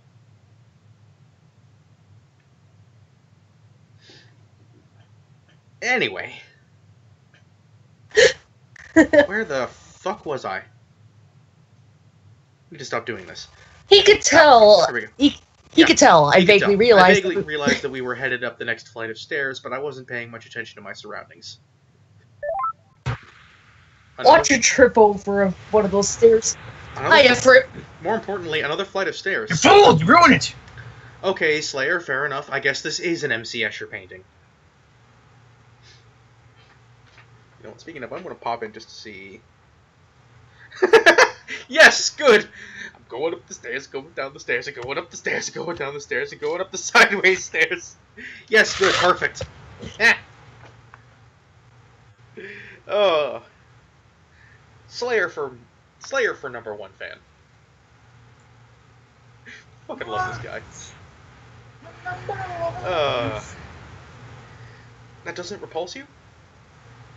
No. Why not? I guess it sounds reasonable. I mean, if your house is set up like this, of course you're gonna have stairs on the wall. Oh no, wait, we're talking about the masturbator.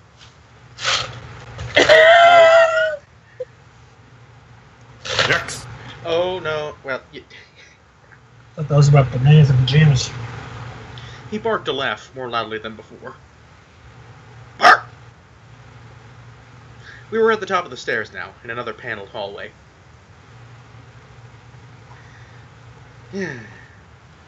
Here's the sideways stairs.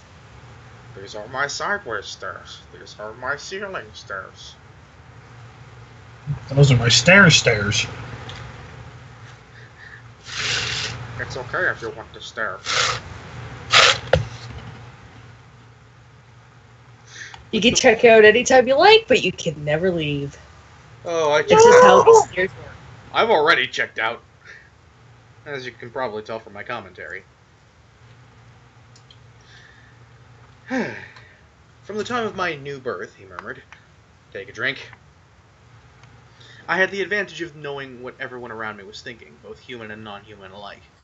That's why it took me 10 years to defy Carlyle. I could read his perfect sincerity, understand exactly why he lived the way he did. Oh, bitch, please. Most people don't start rebelling until they're in their teens. You started at 10. Yeah, you started early, dude. Yeah. Puberty hits early for some people. I'd almost commend you for that. Because hey, that's pretty damn punk. But apparently your idea of defying Carlisle is just furiously masturbating somewhere he can't see you. I mean, that's also a very teenager thing to do, but like...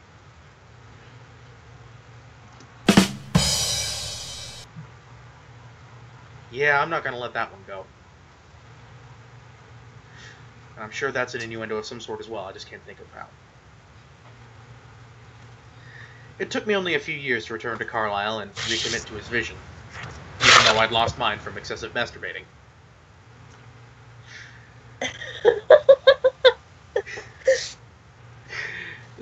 I'm having too much fun with this.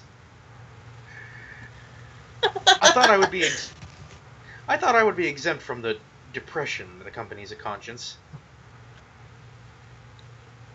But because I knew the thoughts of my prey, I could pass over the innocent and pursue only the evil. Okay, this is suddenly this is suddenly not so much of a masturbation thing. This is getting a little bit worse. But yeah, no, really, we all know what he's actually talking about. If I followed a murderer down a dark alley where he stalked a young girl, if I saved her, then surely I wasn't so terrible. I shivered, imagining only too clearly what he described. The alley at night, the frightened girl, the dark man behind her. Gee, it's almost like this is a thing that happened to you earlier. Who'd have thunk? And Edward, as he On the hunted street, terribly. I was stalking the night. I could hear the heavy breathing. What, not really like the wolf? Come on. Shot in the dark. We have two very different kinds of musical taste, I think. No. Yeah, we do. Similar but different. It's interesting. On the bright side, usually means your musical recommendations are, if nothing else, interesting to listen to. Not horrible. Anyway, and Edward as he hunted, terrible and glorious as a young god, unstoppable, takes so many fucking drinks! Would she have been grateful, that girl, or more frightened than before? But as time went on, I began to see the monster in my eyes. Oh, fuck off! You're saving innocent people and taking out violent criminals and shit. Fuck off! Wendy. Private eyes. They're watching you. They're watching you.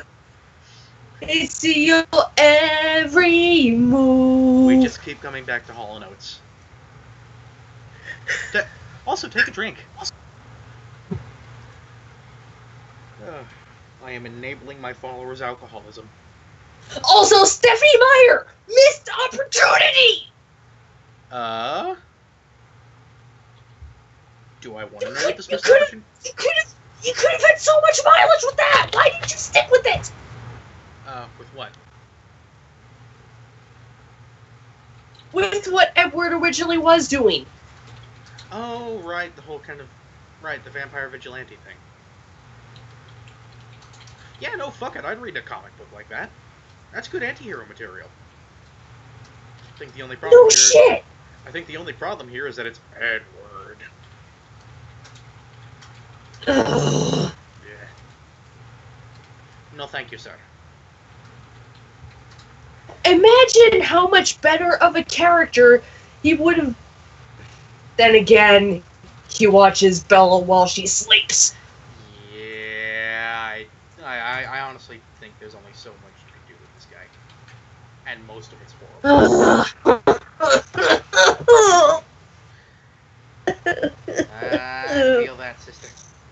Anyway, Twilight.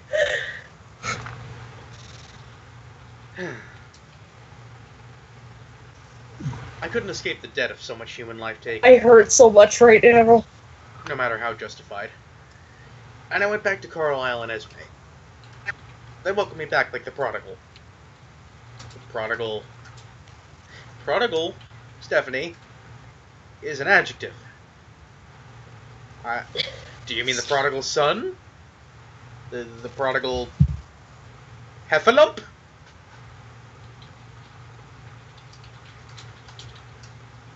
I don't know, the prodigal... lost piece of jewelry?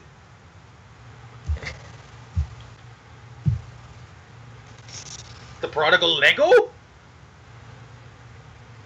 Any of you who's worked with Legos, you know what I'm talking about here.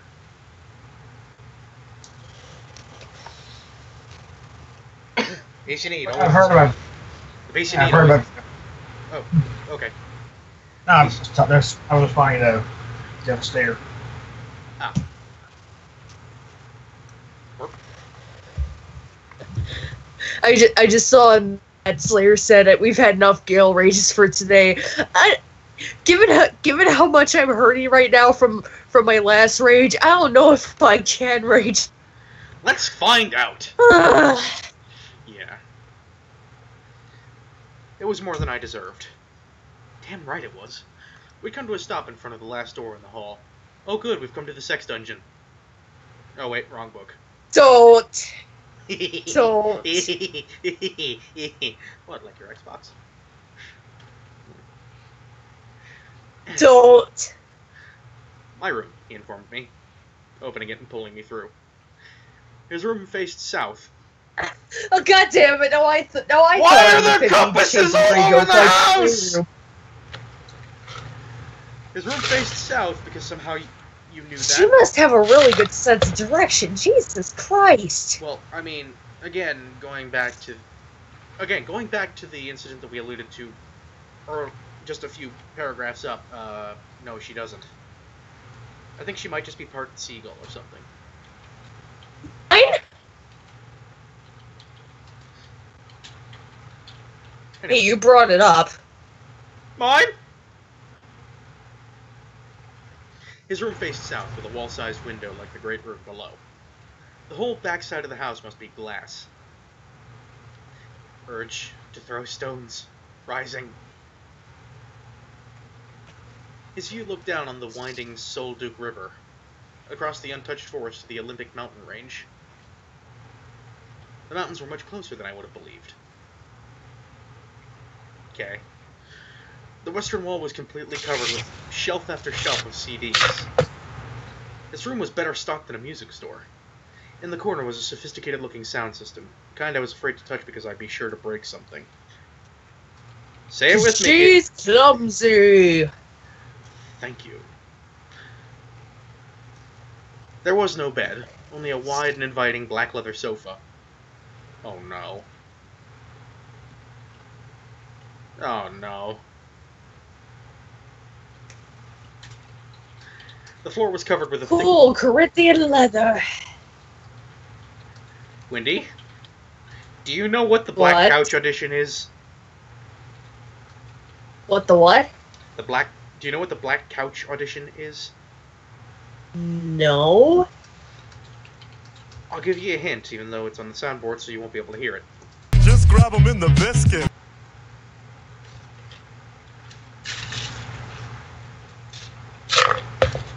Yeah. Pretty sure that's yeah, how. I think I'll have to. I'm pretty sure that's how Tara Reid gets most of her parts.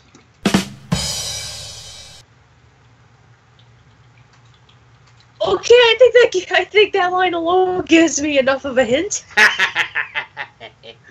The floor was covered with a thick golden carpet. Oh, dude, no, you'll never be able to clean it out of that. And the walls were hung with heavy fabric in a slightly darker shade. Okay. Slightly darker shade of what? Black? Gold? Gray. No. Yes. No. You leave the corn dog out of this! You like corn dogs? Now is not the time for carnival food. Especially corn dogs. In a few weeks, we're about to have carnival food. Yeah, basically he's got a pimp bedroom. This is the part where we run. But no, good acoustics, I guess. He chuckled and nodded. Okay, I guess that would be too, yes. Although, you know, he failed to cover up the giant floor-length window, which would be a massive surface for sound to reflect off of.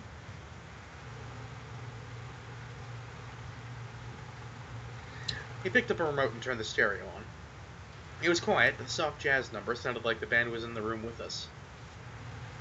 I went to look at his mind-boggling music collection. How do you have these organized? I asked, unable to find any rhyme or reason to the titles. He wasn't paying attention.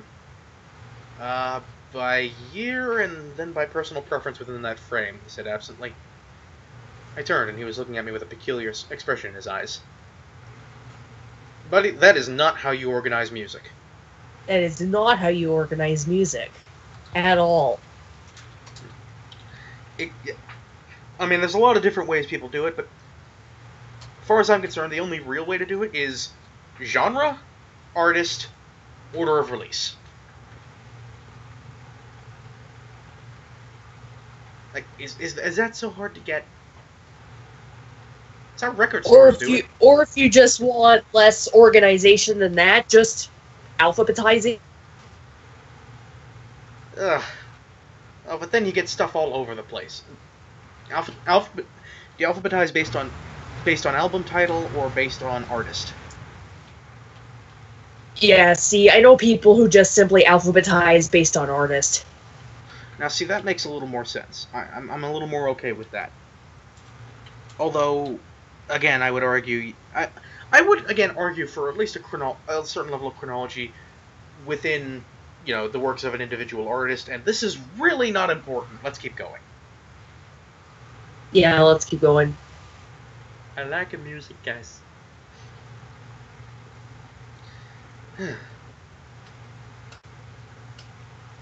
What? I was prepared to feel relieved, having you know about everything, not needing to keep secrets from you.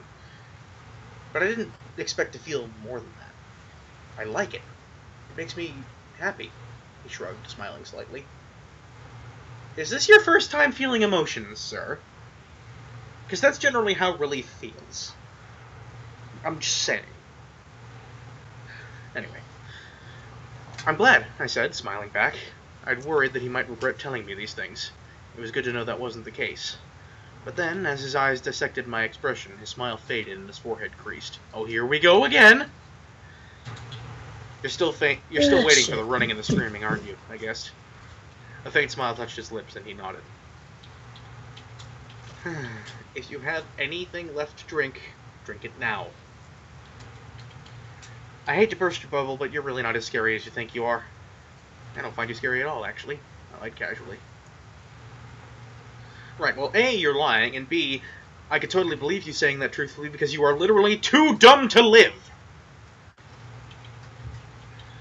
He stopped, raising his eyebrows in blatant disbelief. Then he flashed a wide, wicked smile. You really shouldn't have said that, he chuckled. Oh my fucking god, this edgy little prat. He growled, a low sound in the back of his throat. His lips curled back over his perfect teeth. His body shifted, suddenly half-crouched, tense like a lion about to pounce. What the fuck is this guy doing? Yeah, what the fuck? I backed away from him, glaring. You wouldn't. I didn't see him leap at me. It was much too fast. I only found myself suddenly airborne, and then we crashed onto the sofa, knocking it into the wall. How did you not break any bones doing that? That's a good question. Oh, here's how. All the while, his arms formed an iron cage of protection around me. I was barely jostled, because that's how G-forces work. But I still was gasping as I tried to right myself. He wasn't having that. He curled me into a ball against his chest, holding me more securely than iron chains, excuse me. It's been a bit of a night.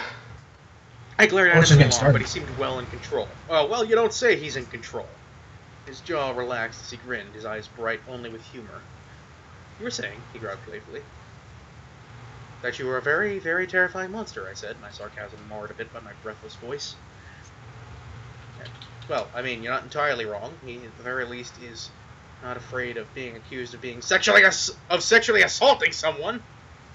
Although I guess this is more just regular assaulting. I don't know. Can somebody explain to me exactly how you would qualify an atomic glomp like that? Atomic glomp. That's my anime opening cover band. Atomic glomp.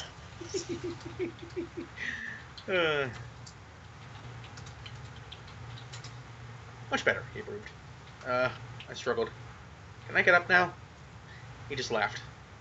Can we come in? A soft voice sounded from the hall. Cockblock! Woo! I struggled to free myself, but Edward merely readjusted me so that I was somewhat more conventionally seated in his lap. Okay, let's stop for a bit. M has a rant in the chat. Oh, this ought to be good. Okay, I'm gonna be reading this one aloud, unless she tells me not to. If I can get Skype to Oh. Okay, it's not in Skype, it's in the... Here we go. So, okay. I know I'm not on stream technically, but I am going to pretend that I am for a second and go on a rant. I'm fucking tired of the whole I'm dangerous thing. Welcome to our world, M. It is abundantly clear at this point that she's not going anywhere. And Devastator makes the excellent point at this particular juncture that Edwards is dangerous as a tampon, which is awesome. There's absolutely nothing he can say that will make her leave at this point, so why the fuck does he even bother? Edward could be gay. Edward is very homosexual. Thank you, Devastator 2000 and Slayer. Yeah, no, he's not. I'm going to put this in this. I'm going to put this in the way that I'm going to go a little bit South Park with this. He's not gay, but he's a total faggot. That's the first and last time you'll By the way, that is Edward a faggot for years. And by the way, that is the first and last time you'll ever hear me say that, because quite frankly, I hate that episode of South Park for trying to reclaim it, and you know what? That's a rant for another time. I don't care. It's just a word. See, I tend to not like using the word faggot either. I'm only quoting the meme that's been passing that around for like how many years now, and has kind of like gone to the wayside. Right. I don't know. Just kind of one of those words. Like, you know how some people really hate the word moist? So moist. Oh, this is critical, and I am the big moist. Oh, M just added something else. Ah, good, here we are. As someone who dabbles in writing romantic pairings with characters who'd be seen as dangerous by most, never have I ever played the I'm dangerous card, and that, M, is why you're a good writer. Or at the very least, not a terrible writer. I'd argue you're a good writer, but I think you get what I'm trying to go for here. Meanwhile, Slayer is just latching on to my moist comment. Moist and delicious and thick. Yes, that is also how I like my cake. Extra thick! It's so delicious and moist.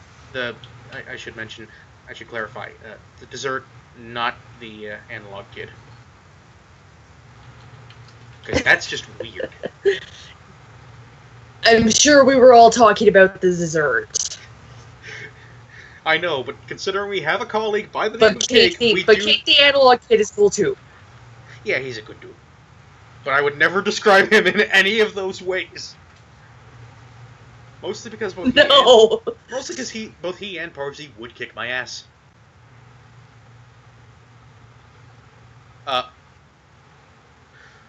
Slayer, you gonna get your ass kicked. Slayer, stop. I'll keep that, Slayer. I don't think he's gonna take that as a compliment. Oh dear. Oh, come on, Slayer, keep at it. No! Yes. Well, it's a good thing she has work tonight.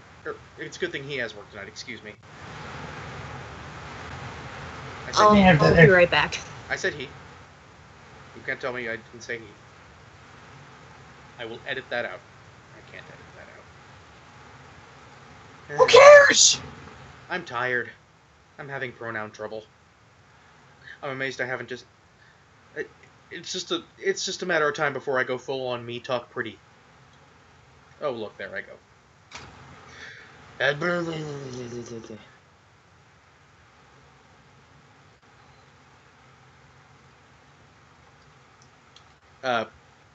M has a thing, apparently. And I really hope this rant is over relatively soon, because, I reckon we're probably gonna be... Well, I hope we have at least enough time for a round of Cards Against Humanity.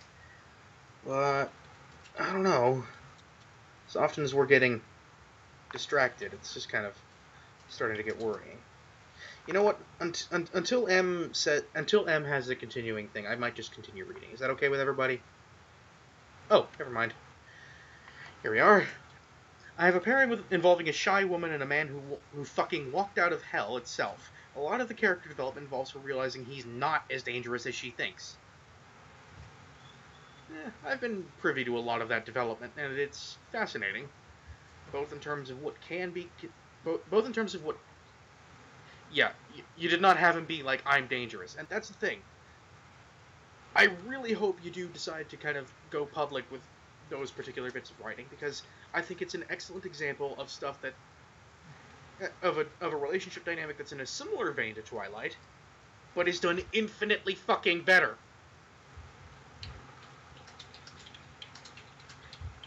I mean, shit. At least the girl in your case has a certain level of free agency.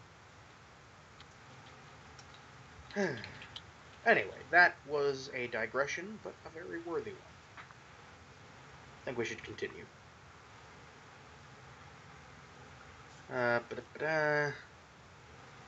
Here we go. I struggled to free myself, sitting on his lap. I could see it was Alice then, and Jasper behind her in a doorway. Waifu! And Jasper. My cheeks burned, but Edward seemed at ease. Go ahead. Edward was still chuckling quietly. Alice seemed to find nothing unusual in our embrace. She walked, almost danced. Her movements were so graceful.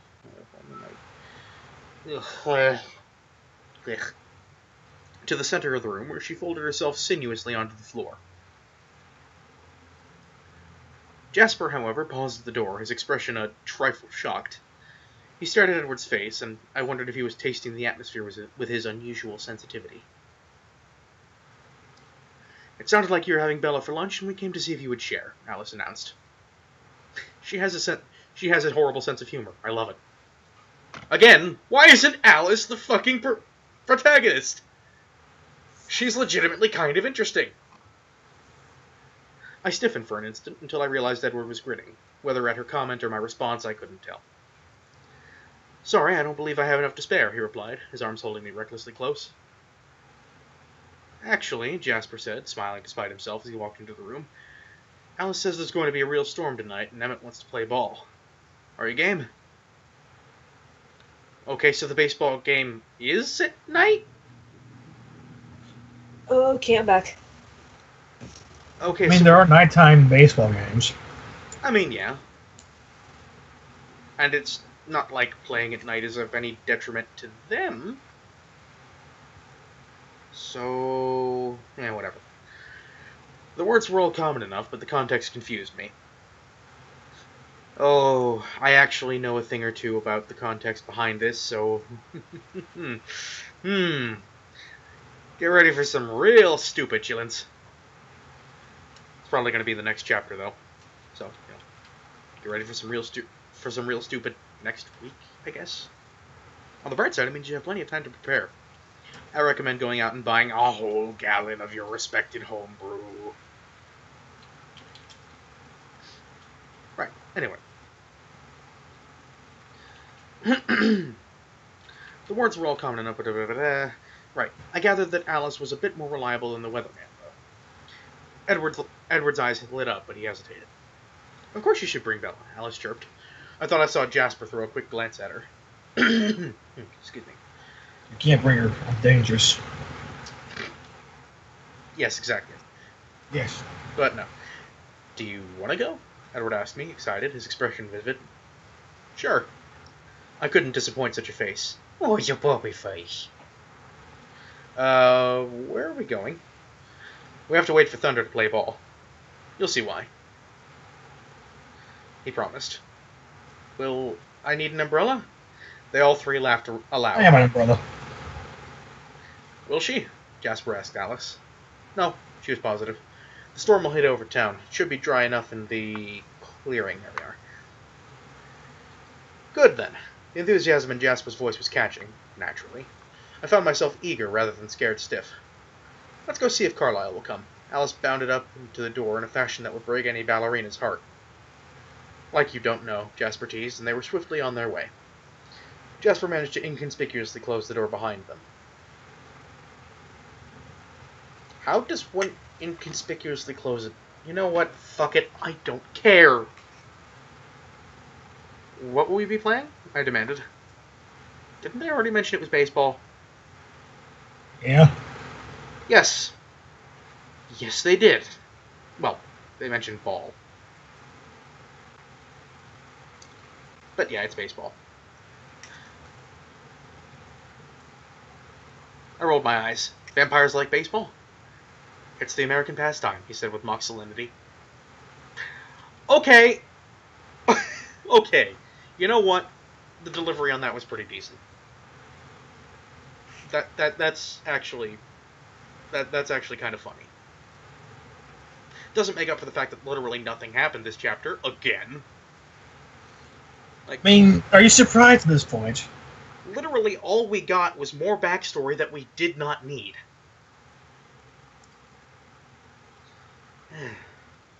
Mercifully, however, it was quite short.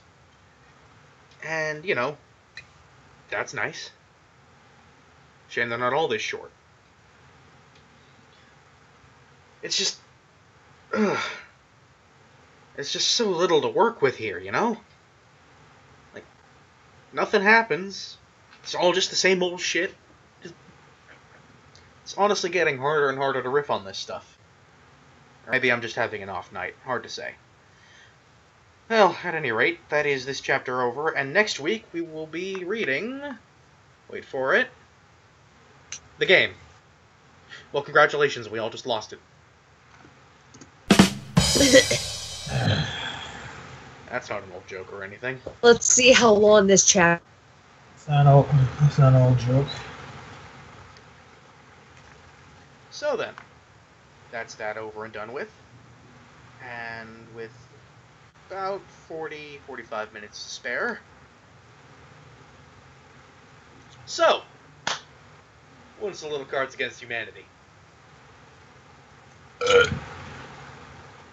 Thanks, Different.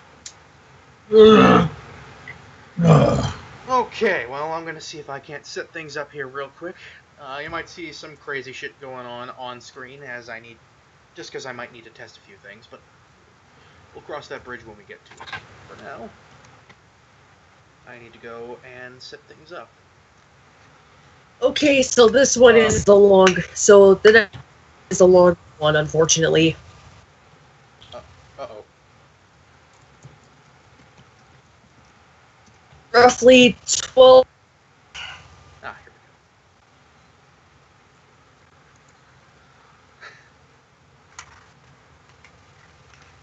we go. What's going to be it? Okay, here we go. I am going to just very quick. You know what? I'll hold off. Doop-a-doop-a-doop-a-doop. Yes. All the usual silliness. Nickname. Okay.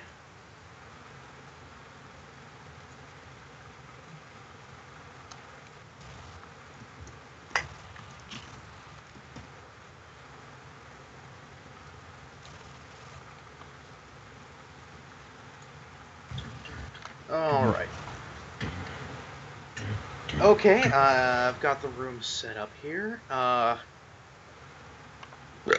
Thank you, Mordreen. Dick the Falcon over those fingers. I'll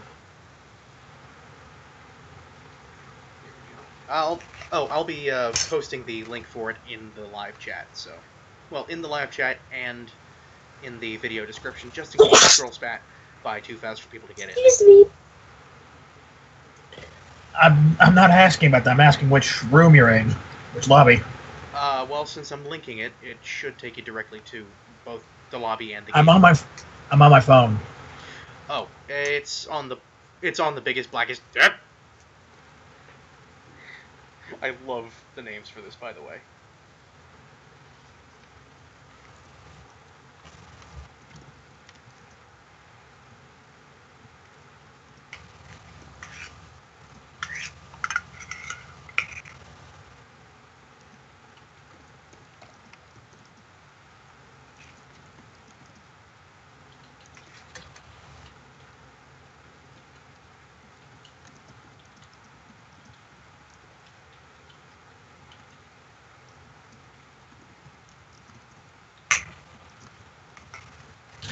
Okay, and let me give you guys the password. It's already in the doobly-doo, but I'll also post it in the chat just so everybody can see it. It is America's Pastime. Note, that's exactly how you have to spell it. With the space, with the capitalization, and with the apostrophe. If you typo it, you will not get in, and you will have to try again. But you can totally do that, I guess. Anyway. Now that everything's been set up, I guess I'll just, do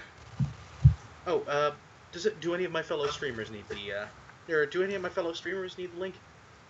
Wendy? Or are you just gonna pull it out of the stream window? Whatever.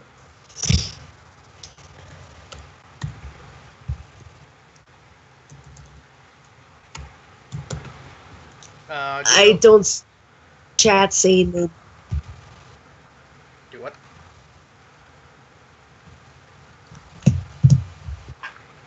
I don't. Everybody in the chat saying they need the link, so.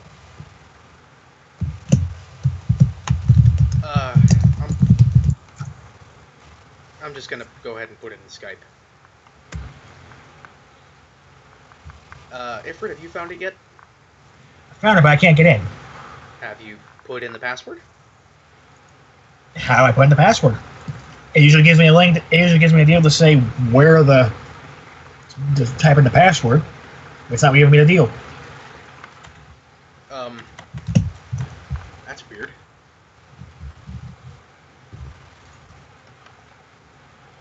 Well, Wendy's in. I wonder if you're... Maybe try reloading?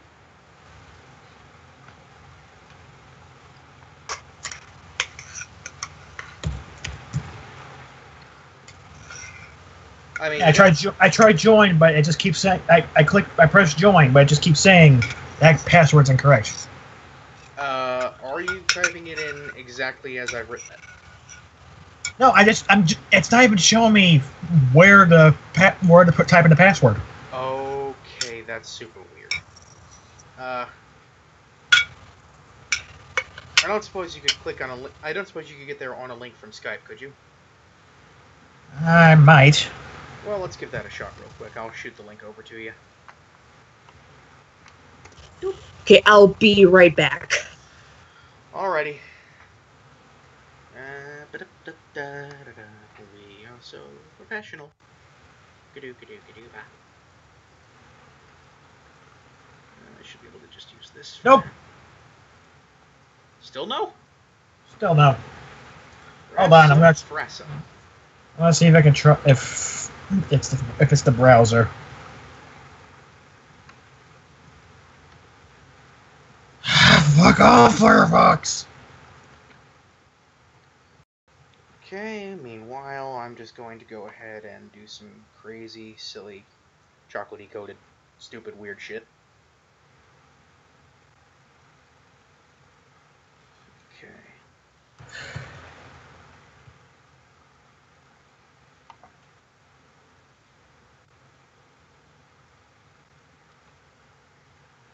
Now, how do I crop you? because I don't want people to be able to see my hand, because then they're cheating. And cheating is not fun. Let's see. You know, I could just do something like that, yes.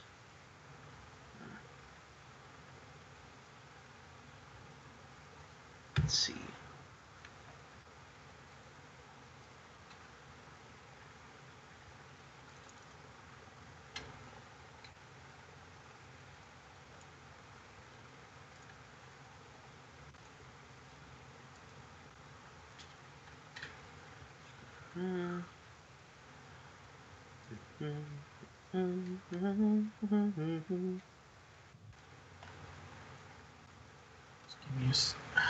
Firefox, come on. Okay.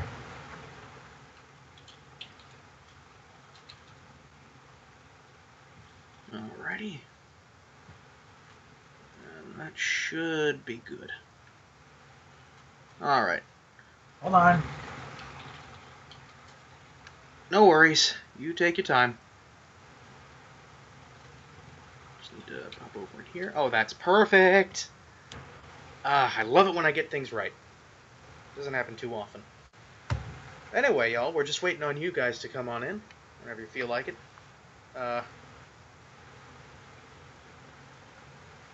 Guys?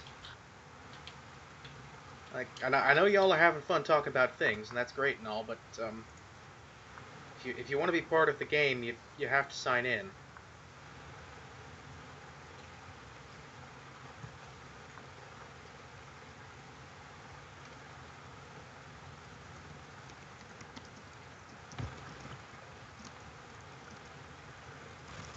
Okay, I'm back. Hello. Hello, everybody.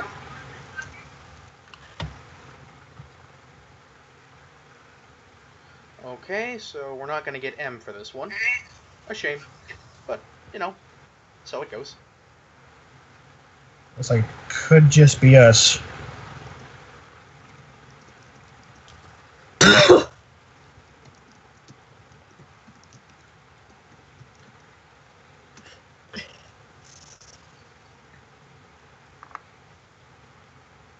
Oh, let's see here. M asked the question.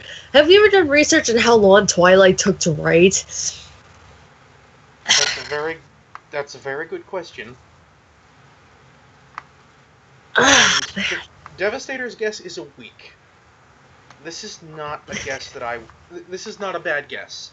Yeah, see, because... Yeah, see, I think M answered the question for me, because I thought I saw a video that brought that up. Yeah.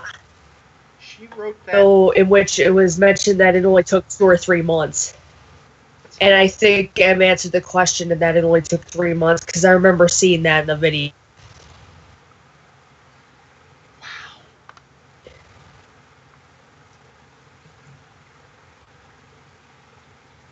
That's just... Ooh, boy. Anyway. Okay, so we've got Jose Stalin. I assume that's you, Ifrit. Hola, everybody. My name is Jose Stalin. Communist Mexican Party for the win. Hi, Gandhi. No. Listen, essay. I am Jose Stalin. So, apparently, so I guess... So let me get this straight. Jose whatever plus Joseph Stalin equals Gandhi. Yeah, I could buy it. Apparently. Ooh, there's a science pack. It's science!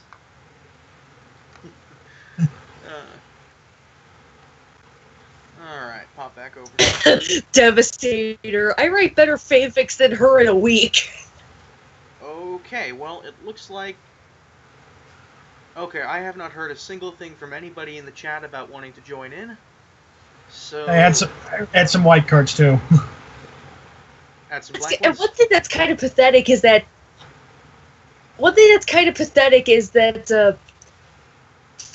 Stephanie Meyer... Twilight in 3 months, where Anthony Burgess, the author of A Clockwork Orange, I think wrote A Clockwork Orange in only 2. Wouldn't surprise me, but, like... eh. Okay, well. Everybody set up and ready to go? Yes? Yeah. Yes. Okay, well, it looks like, for this particular round at least, we won't be having anybody joining us from the chat. You guys should be able to join as spectators mid-game, though, if you choose to do so, and after this round is up, we could probably pull you in for the next round, if that's the thing you want to do. Just FYI. Again, all the information for what you gotta do to get in is in the doobly-doo. So, let's get started and see how stupid this gets. Yes. Today on BuzzFeed, 10 pictures of blank that look like blank. Oh no. Oh yes. I do a terrible Fafa impression, I'm sorry. Today on BuzzFeed, 10 pictures of blank that look like blank. But what is the blank? Is it feces? I really hope it's not feces. It's feces. Why is it always feces? Because you set yourself up for it. Yeah, okay, that's a good point. Today on BuzzFeed, 10 pictures of homeless people that look like several Michael Keatons.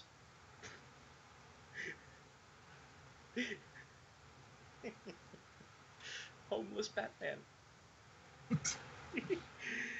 10 pictures of mathletes that look like my relationship status. Forever alone. That's just wrong. The writer of the BuzzFeed article had crippling depression, you see. The writer of the BuzzFeed article is just me. Uh-oh. In the beginning there was blank, and the Lord said, let there be blank. This is gonna be horrible. Yep.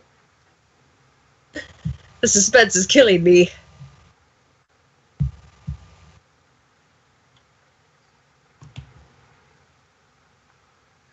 Let's see. How is this hiding my cards, by the way? Swimmingly is how. It's kludgy, but it works. Love it. Let's go with, I'm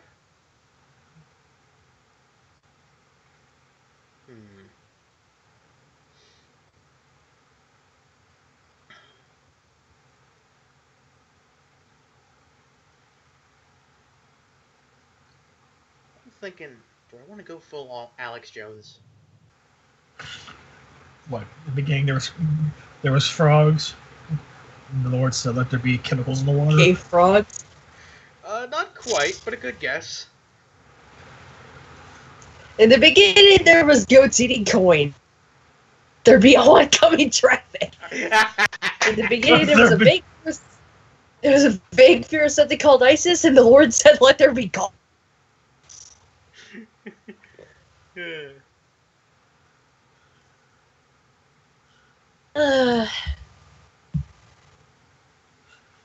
Yeah, okay, that's fair. Not gonna lie, this hand's a little bit garbage. At least for something like that. I do not know which weapons World War III will be fought with. But World War IV will be fought with, gorilla! Oh no, I'm torn between two horrible ones. Well, I've got my pick, but I've realized that my pick shows up on screen immediately. So, yeah, what the hell. Fuck it. Well, okay then. World War IV will be fought with a Christmas stocking full of coleslaw. Or will be fought with the Boy Scouts of America. Yeah, it's funny because the Boy Scouts actually started out as sort of a paramilitary thing for training young boys to be ready in times of national crisis. Yeah. Really? Yep. Yeah, let's go with it. I did not know that. Now it's just an excuse for old men to get really, really close to small boys. Really did. I mean, it kind of always was. I'm horrible, I know. This surprises nobody.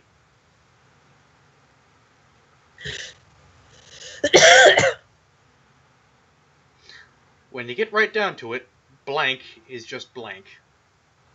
This makes no sense, but I don't care. Fair enough.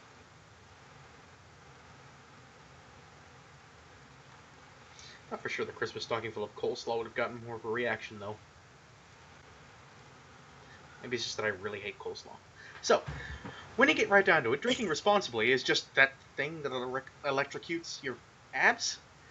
What? When you get right down to it, winking at old people is just the tiniest shred of evidence that God is real.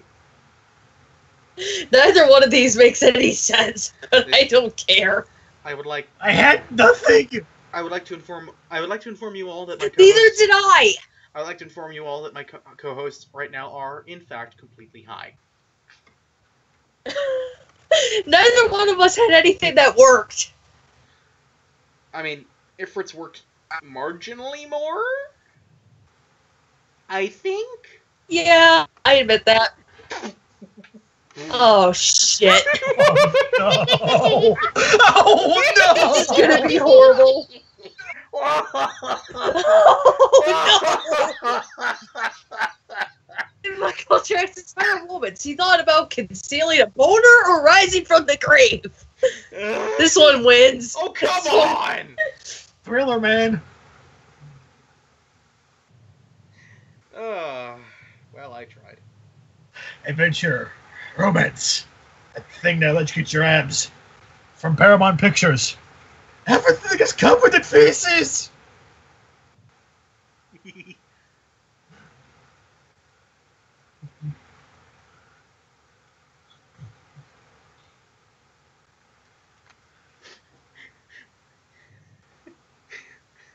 I'm not entirely sure how much sense this makes. Which actually Hey, kind of makes it work. Neither am I. Adventure. Romance. Tiny nipples. From Paramount Pictures. Ambiguous sarcasm. Worth it just to hear Ifrit say tiny nipples in his professional voiceover voice. Adventure. Romance.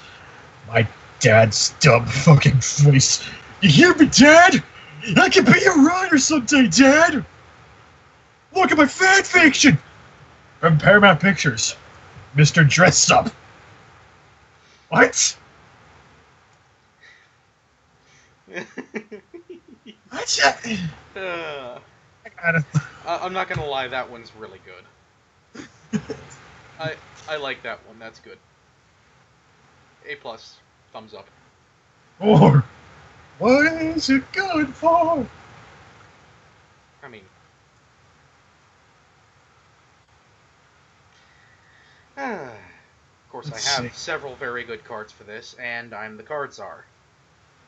Ain't that always how it goes?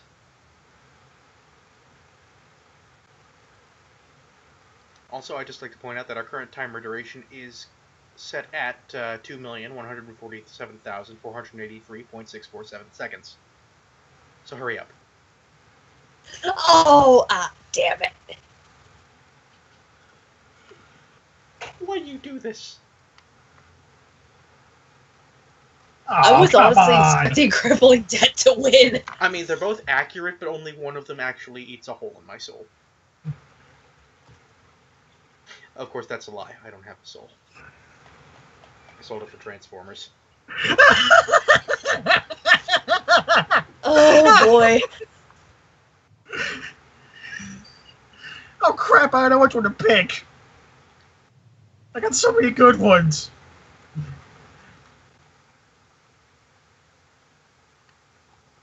Is this the This is Bachelor? gonna be good. I gotta. A romantic candlelit dinner would be incomplete without a live studio audience. I tried. The candlelit dinner would be incomplete without Congress's blessed penises withering away beneath us. I did my best, but it just wasn't enough. I couldn't even finish that sentence. That was You good. see why I was laughing now? Yes, I do. It's like Congress's flashing penis is just like, whoa. Oh no! Oh He no! controls the board. Oh no! He controls the world. Oh no! I apologize profusely. Well, He who controls the hard-working. They're both. that's some hive mind bullshit right there. He who controls the hard-working Mexican controls the world, or he who controls the token minority controls the world. I want you all to keep How do you pick? I want you all to keep your Black Lives Matter jokes to yourself, by the way. He won! Beat the shit! Later. Oh no. God damn it. I'm sorry, Jose Stalin has to go for the Mexicans! That's racist. I think. Fuck you, Of course, when Jose Stalin is the cards are, he picks hardworking Mexican.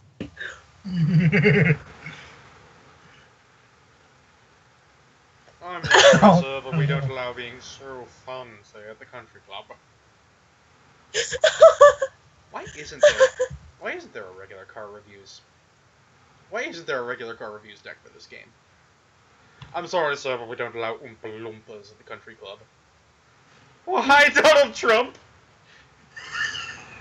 Technically, either one of these is accurate to that, but I'm sorry, all I can picture is Donald Trump golfing now. Of course, now I kind of wish I had something very, very intoxicating to get that out of my head, but... Oh, boy. Oh, jeez. Let's see.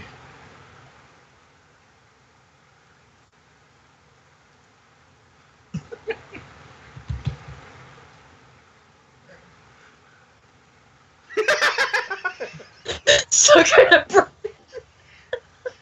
Some kind of bird match! Yeah!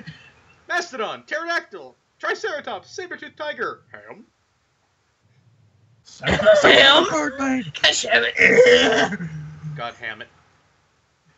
Yeah, 1,000 years and pay for money is but is a distant memory. How will we pay for goods and services? I'm torn between two. I don't think you want me I to answer don't that. know which one to pick. Twilight ripped pages of Twilight. I don't think you want me to answer that. I just... Okay. Let's see. Dead parents. Come. I mean, the pick. This probably would be the better option, but By what metric? I'm the Dead one who played it, parents, and I'm there's- still asking that yeah. question. you only have 2 dead parents. Think of it. But dead That's a parents good of point, anybody. Like... That's actually a very, very good point. The logistics of that really just don't pan out too well. Or I mean, at least with Elfcom, there's I mean, we have a at least a theoretically source. inexhaustible- I mean, you have a theoretically inexhaustible supply of Elfcom. And I really wish I hadn't just said that. Or blank. All we had was blank. Let's see.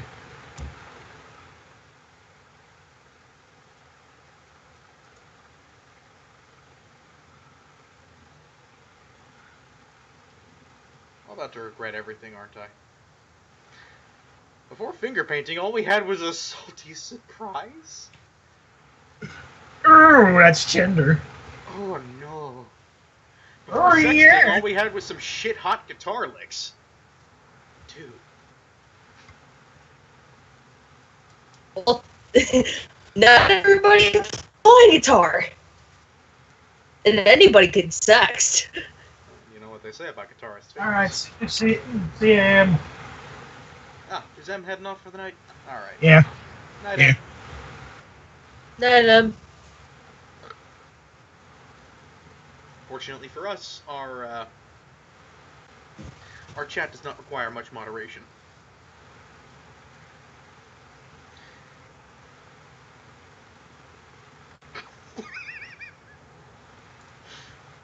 This is gonna hurt. Anthropologists have recently discovered a primitive tribe that worships saxophone solos or the hiccups. Oh damn, I finally found my people. Oh yeah. Oh damn. Oh damn. Oh! Okay. Now I got that sexy saxophone. Oh no. Uh-oh. The blind date was going horribly until we discovered our interest in feces!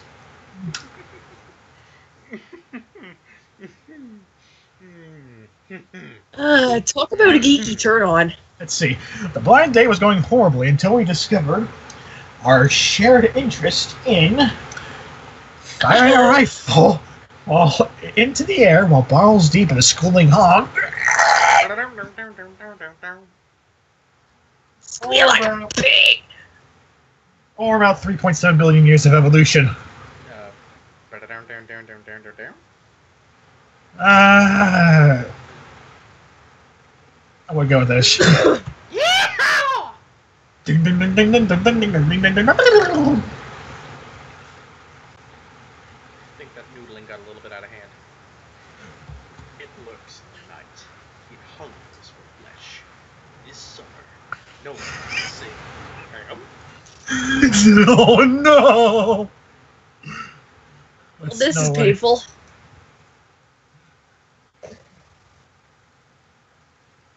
This summer, no one is safe from testicular torsion.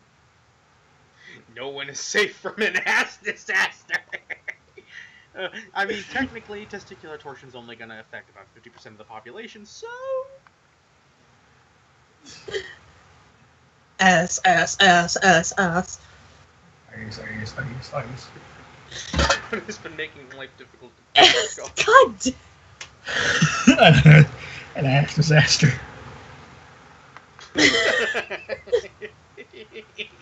Yeah, you wished you saved that card, didn't you? No. Let's see.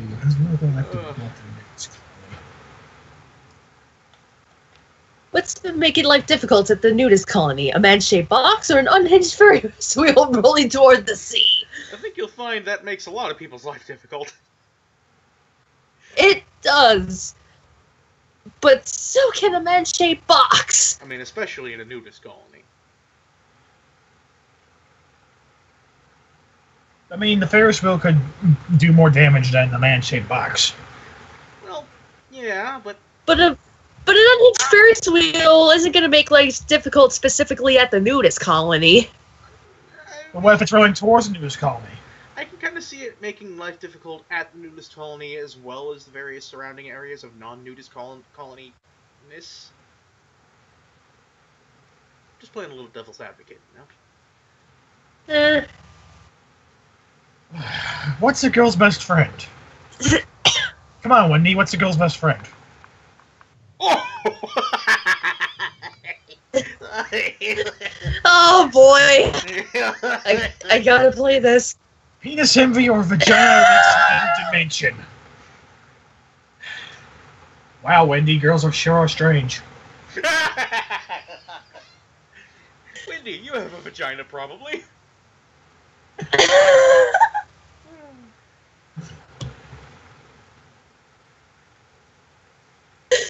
Like, that's the card I just drew, and I'm just like, oh jeez, I gotta play this.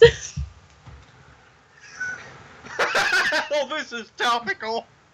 Because they're God damn. masturbating, Mormons channel their repressed sexual energy into anybody who can give me a Twilight related answer will probably win. Just FYI. You can probably guess why. What is it with cards I'm getting?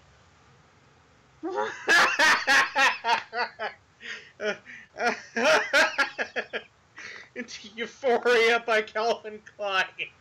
Or into Hot People. Oh dear. You know what? I gotta. It's just that stupid. It's a different kind of euphoria.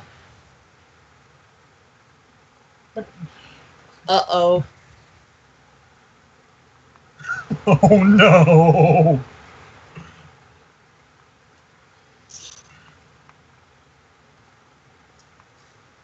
The most controversial game at PAX this year is an 8-bit indie platformer about hospice care or figuring out how to have sex with a dolphin. We actually already did have a game about hospice care. Although, in fairness, it was not an 8-bit platform. Yeah, it's a cheery. How'd you make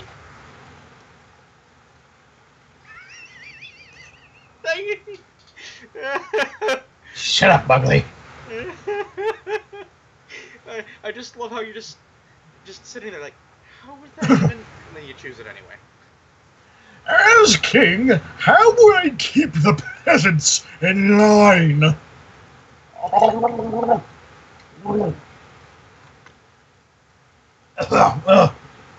Okay, those are both very good answers. Mostly here. The Sarlacc or arcade whoopers, yeah. I must go with the Sarlacc. Fair. Whoever doubts me will be fed to the Sarlacc and be digested for 1,000 Oh, jeez. Oh. Oh, no! Oh, no! Oh, no. Oh, no! Oh, why? Are you guys about to make me regret this decision? You guys are about to make me regret this decision. Why do I keep getting these cards? Just the idea of Catholic Jedi. I win! Was I studying for life? Well, that was certainly a game that just happened. We still got plenty of time left if we got plenty of time left if you guys want to join in. So, Devastator, Slayer, the information for joining into the game is right in the doobly-doo. Go ahead and check that out if you want to join in. Because, I mean, it can only get funnier. Yeah. At least I hope so. I'll be fully honest. I think the hand I was given for that particular round was kind of crap.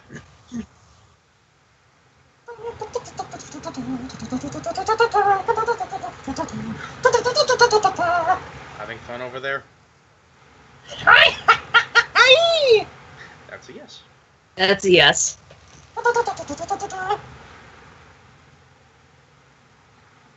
Bring out the mariachi band! That's not mariachi!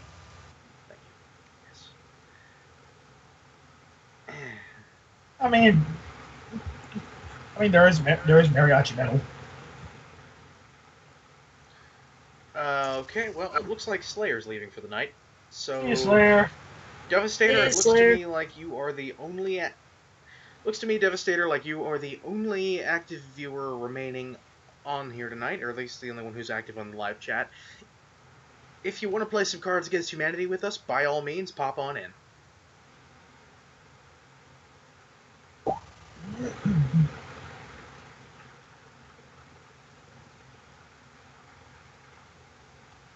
I'm just gonna... I'm gonna give us a couple more minutes before we start here. God, I haven't played this game in a long time. Yeah. You know, I kind of miss some of the weirder expansions that they had. Seriously, I miss how many expansions this thing had. Of course, it goes without saying, the one thing I really miss is the ham card. I miss Nash in a gimp suit. Oh, God. Channel Awesome Pack.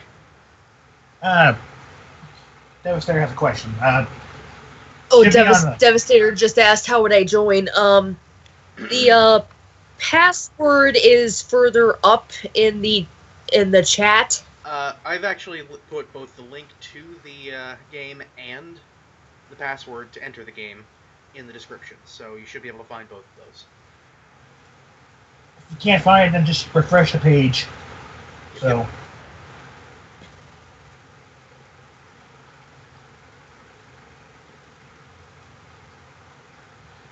why I made the password America's Pastime, but I did. So fuck you. No. Yes. No. Yes. No. Maybe? No, I don't swing that way. Fair enough.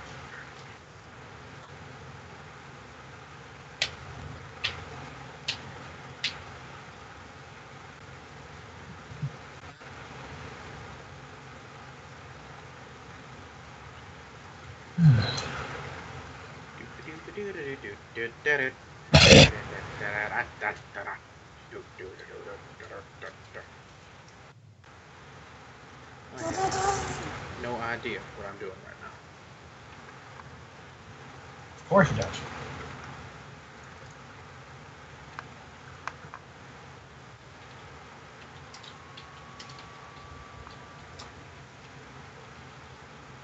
Dooka dooka dooka.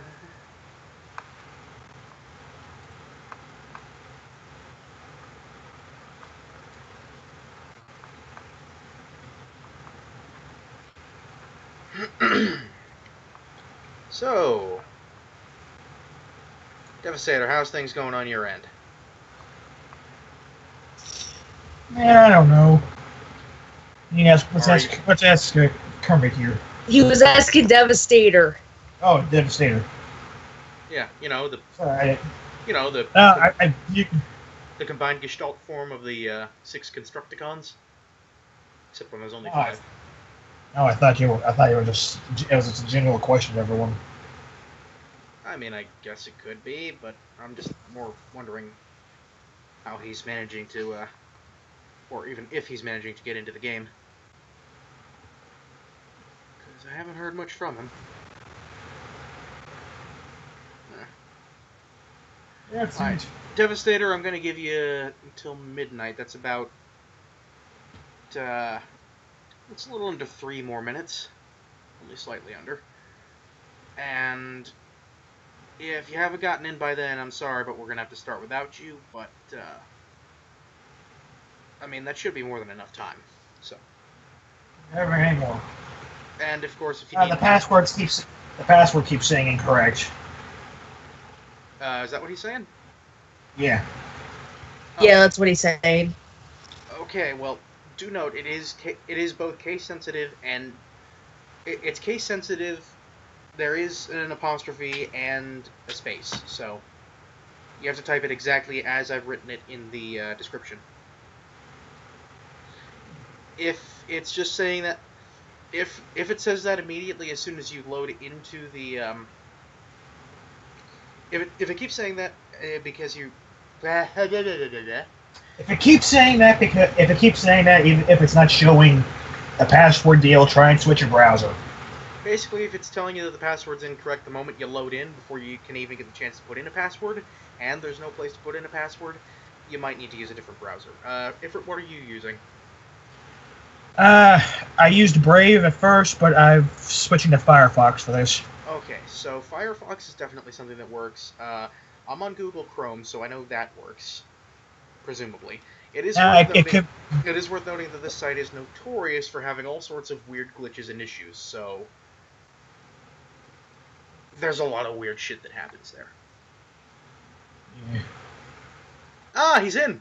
Awesome! Yeah! Alright, well, in that case, let's turn and burn. Oh, he's using a cell phone. Okay. Shouldn't matter. You guys think?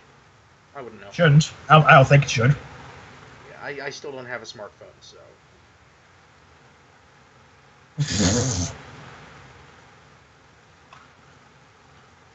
That's a hell of a thing.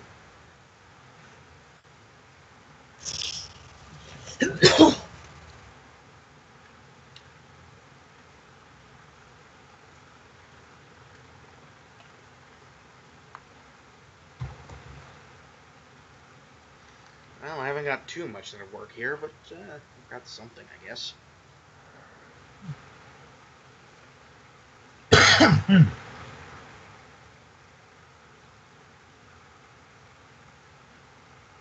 Doop doop doop doop doop.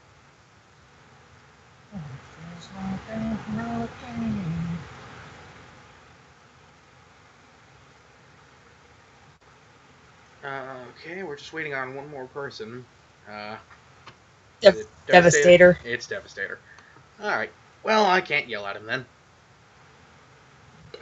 And also, we have to remember he's on his phone. Yes. Could probably act different. Yeah. Like I said, this website is kind of known for doing all sorts of weird shit for no readily explainable reason. It's almost like Bethesda coded it. But if they had, they'd make us pay for the cards. How do ready up? Should be a button that says confirm selection, right under the black card. So... Yeah, right under the card. There you go, buddy. There we go. I wish I hadn't lost the instruction manual for swapping bodies with Mom for a day. Uranus, or she's huge egg-laying cloaca. Alright, which One one of of you these guys things. played Uranus? See, I'm curious to see who played it. And it's different because, of course, it was. This motherfucker. I want you. Why won't you make love to me anymore? Is it my faces? No, it's because you're a stupid fat slob. That's it. Get over here, Miss Piggy. Get over here. I'm gonna teach you a lesson.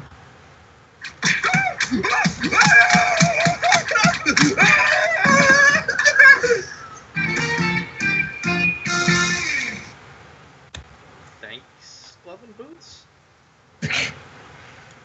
Why won't you make love to me anymore? Is it a snapping turtle biting the tip of your penis? Why won't you make love to me anymore? Is it the Tate, the Grendel, the fishy friend breach?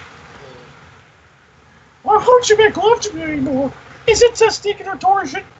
In fairness, all three of these things are very good reasons not to do lovemaking.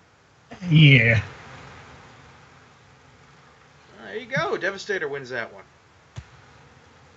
Thought for sure I had it with the snapping turtle. Oh, boy.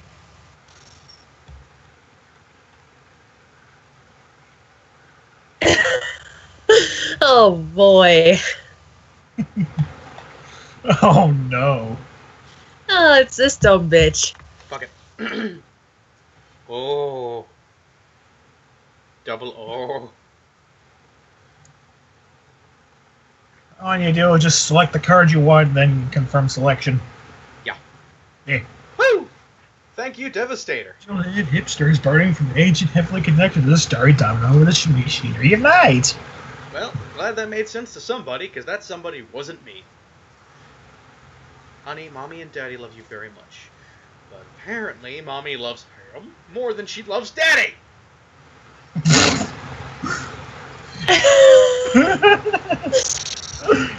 Daddy's Jewish, damn it! He can't have ham! Besides, it's the harbinger of gout and the scissorman's worst friend.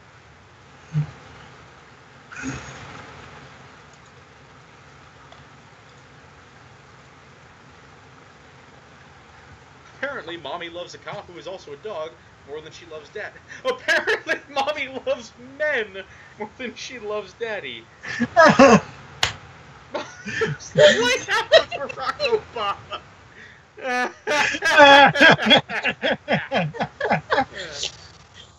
What can I say? I'm a sex machine. I'm not as good at it as I'm sorry.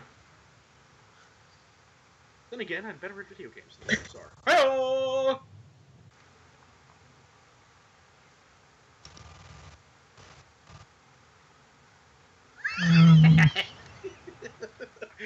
This isn't horrible, it's just very silly.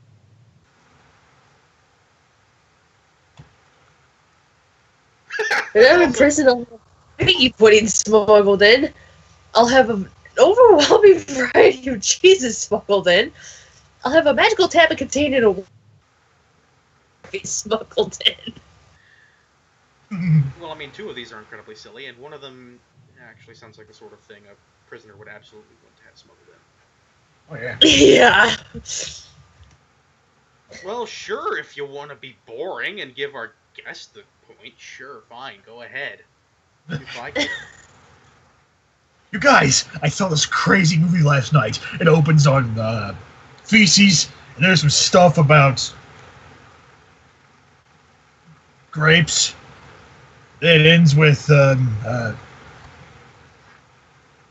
deja vu.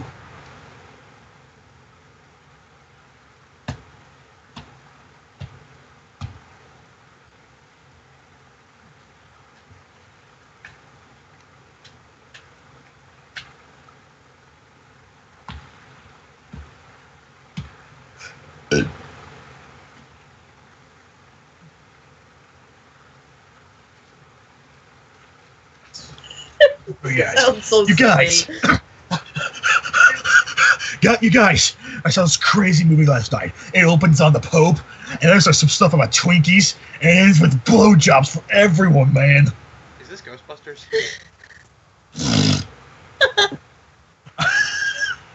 I saw this crazy movie last night, bro. It opens on 70,000 gamers sweating and farting inside an airtight steel dome. And then there's some stuff about fiery poops, and it ends with all this blood, man. Is this San Diego Comic-Con? It's rain first. No, it's DashCon. Oh. Brush. I saw this crazy movie last night.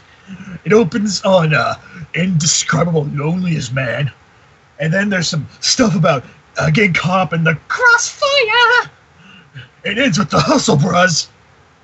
Is this Ghostbusters?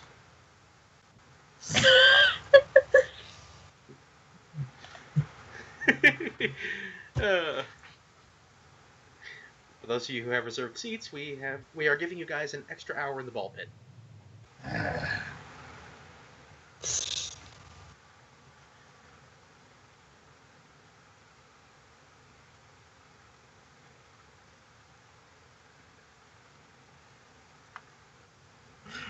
Oh no, that's just horrible. I know.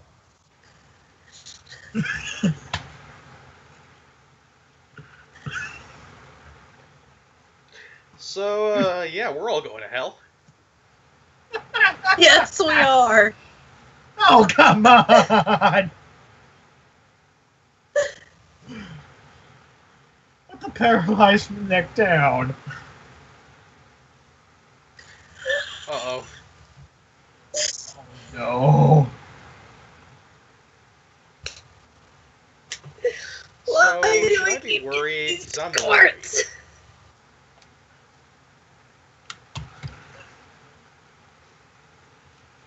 When I was a kid, we used to play cowboys and Sean Connery. Da da da da da da da. That's good. When I was a kid, we used to play cowboys and Muhammad. Praise be unto him.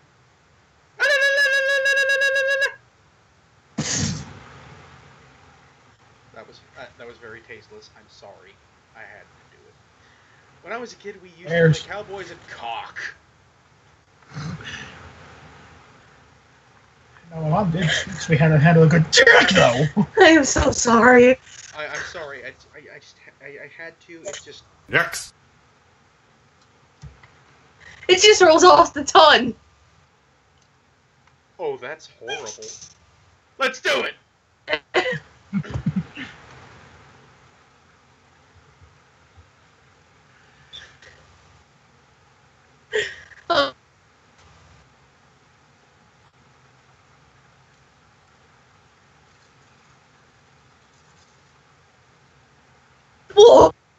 What is it good for? A nuanced critique, natural selection, or a toxic family environment?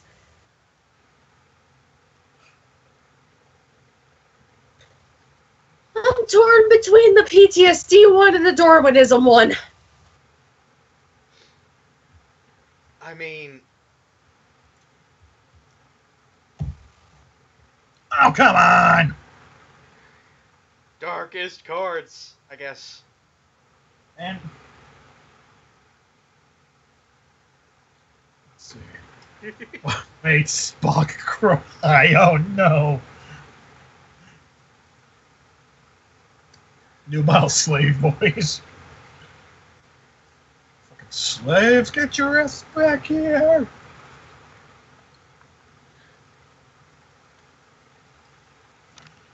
Third base, Michelle Obama's arms, or a pile of squirming bodies. I mean, have you seen her arms, man? I'm honestly surprised you didn't go with third base. Third base! That's I don't know. But I don't know's there. Oh yeah. Oh. I don't give a darn. Oh, that's it. That's shortstop.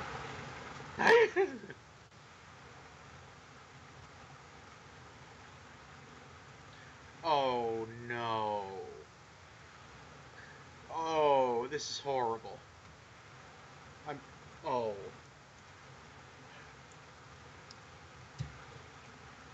Fetal alcohol syndrome, friendly fire, Really? are a whole new kind of porn.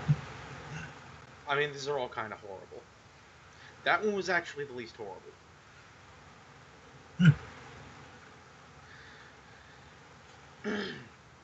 Tonight Oh on, no. Tonight on Snick, are you afraid of him? Are you afraid of the black side of a Barack Obama? I mean...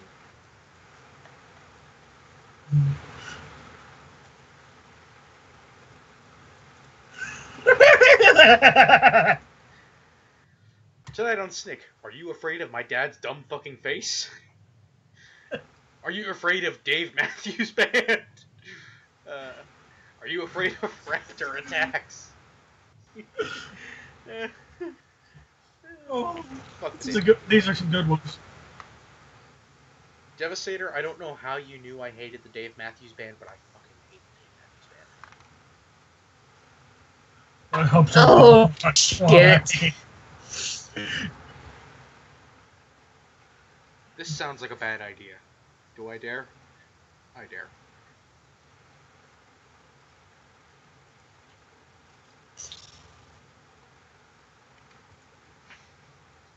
This is gonna hurt. This is the greatest plan. What helps Obama unwind? Breastfeeding a 10-year-old, roadhead, or pizza in the morning, pizza in the evening, pizza at supper time? I love how you just read through breastfeeding a 10-year-old without even... I think I just lost a chunk of my soul reading that. Michelle, come over here. I want you to... All those... Let's go, goes. Yeah, I don't know where I was going with that. Neither do I, because I really don't... Yeah...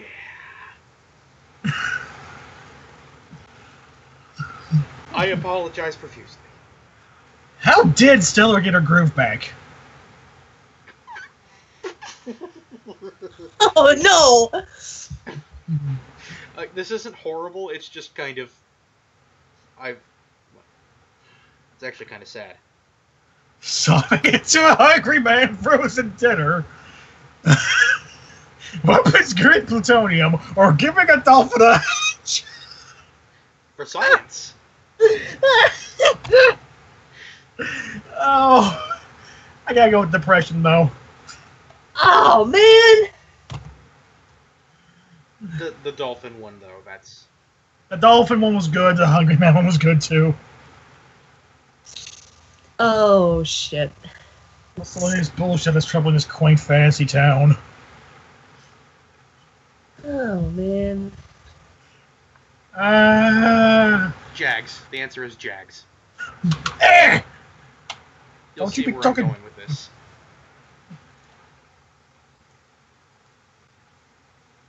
I don't know which one to pick.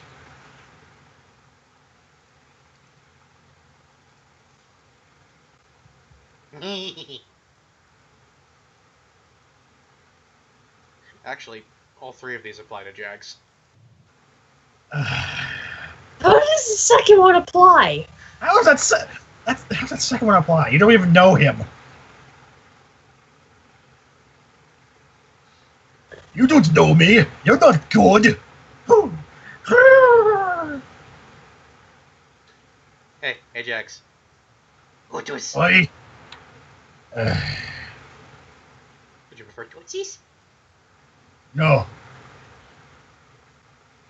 Okay.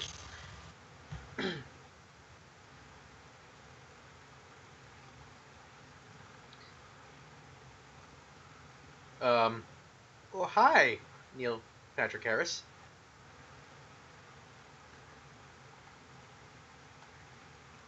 I mean, in the context of a Twilight stream and Doctor Talk, I had to.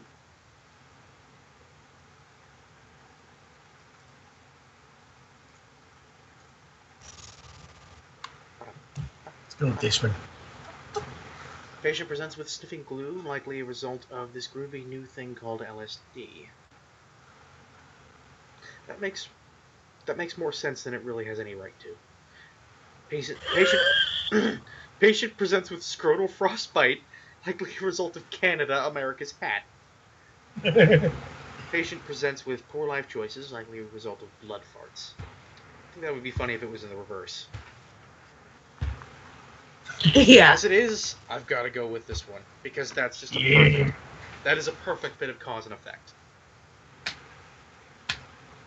You got an icy hand job from an Edmonton hooker.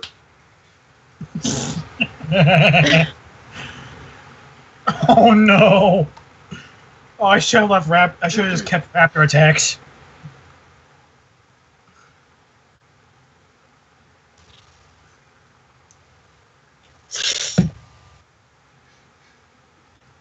Oh, this one's gonna hurt.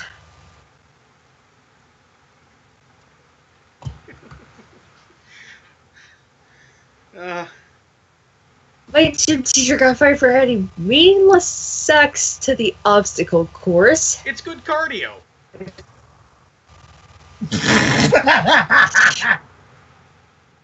My gym teacher got fired for adding Heath Ledger to the obstacle course. My gym teacher got fired for adding Ampy to the obstacle course. It's. I mean, come on, they're just. Oh, okay. Those last two aren't even good cardio. I can't even.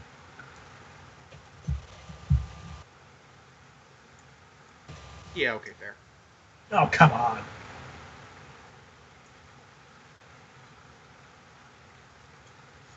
Its new tourism campaign, Detroit Pub claims that has finally eliminated Detroit.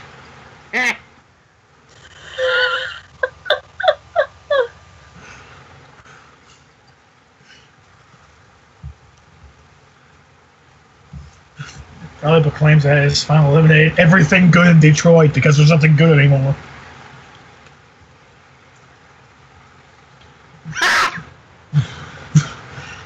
In its new tourism campaign, Detroit proudly proclaims that it has finally eliminated the tiger that killed my father, chivalry, or the South. I get the feeling Devastator played that last one. You know what? Knowing what I do about Detroit these days, that's actually pretty accurate.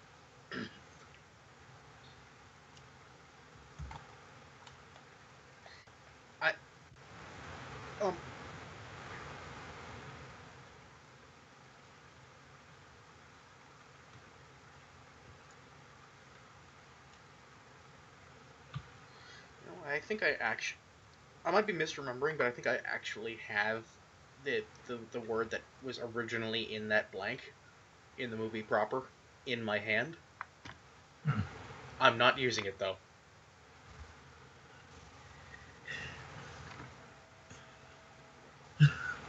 Fortunately, Neil, no one can be told what a box within a box is. You just have to see it for yourself. That's weirdly deep.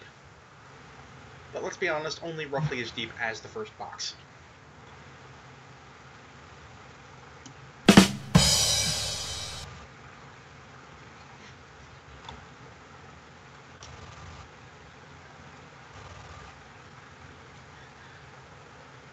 Whatever the answer to this, whatever answers you guys come up with, I'm probably going to hate everything. Just FYI. Because, oh dear. We're gonna get some interesting new concepts for fad diets out of this round. A study published in Nature this week found that wifely duties are good for you in small doses. A study published in Nature this week found that peeing a little bit is good for you in small doses. A study published by Nature this week found that the penny whistle solo from My Heart Will Go On is good for you in small doses. It also goes with everything.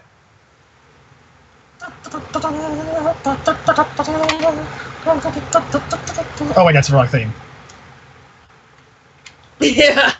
Wow. Oh boy. Oh no. Oh no.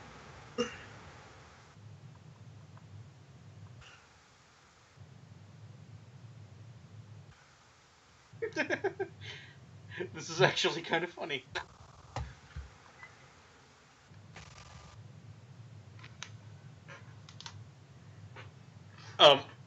Before Gopher, crippling social anxiety.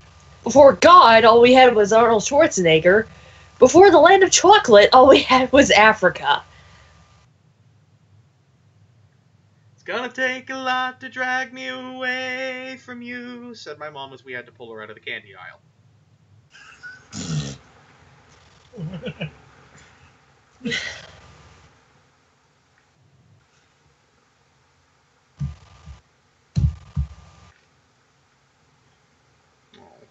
Sorry, Oh, sorry, Arnold Schwarzenegger.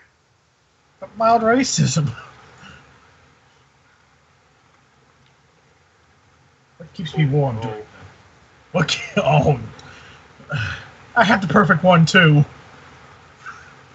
I have the perfect. Got some good ones too. Okay, have this some good sounds ones, but you really, don't really have perfect horrible. ones. Oh, yours This one sounds sounds horrible. really, really horrible. Oh, yours sounds horrible. What keeps me warm during the cold, cold winter? I mean, okay, that's fair.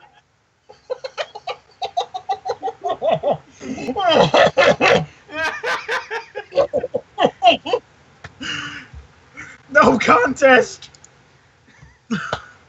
Sometimes things are just that simple.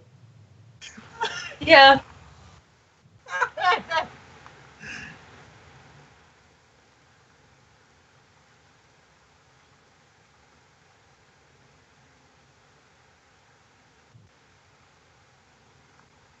I just went a little bit. Oh, God. I keep getting these cards.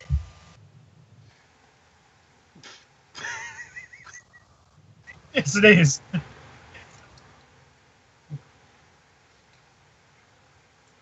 Oh, this is so much fun. Ooh. Well, I appear to have let Professor Dumbledore down. One can never have too many socks. This is your captain speaking. Fasten your seatbelts and prepare for ham.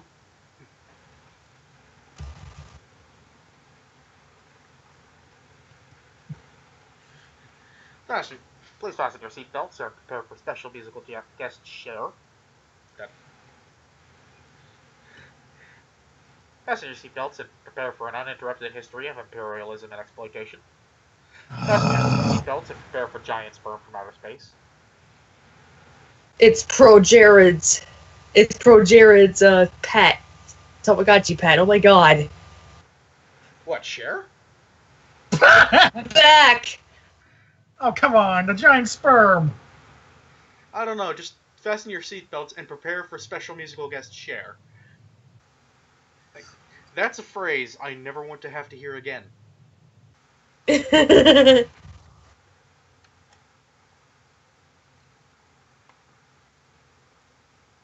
Next on ESPN2, the World Series of... Oh no! Should I be worried? Yes. Oh! Hodor. Why? Because I'm horrible. But Hodor. Hodor. Next time on Dr. Phil, how to talk to your child about Next. About X? heavy It's metal hard between music, two. how heavy metal music, and how they could be part of some neo-Nazi regime. Fuck it. Let's go with classic. Next time on Dr. Phil, Oh, geez. how to talk to your child about flying sex snakes. How to talk to your child about grandpa's ashes. How to talk to your child about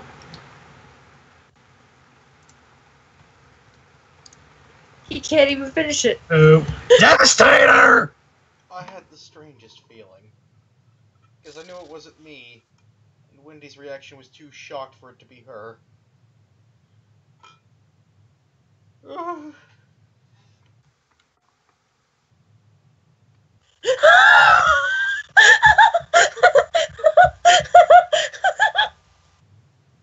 I keep getting these cards. I keep getting these cards.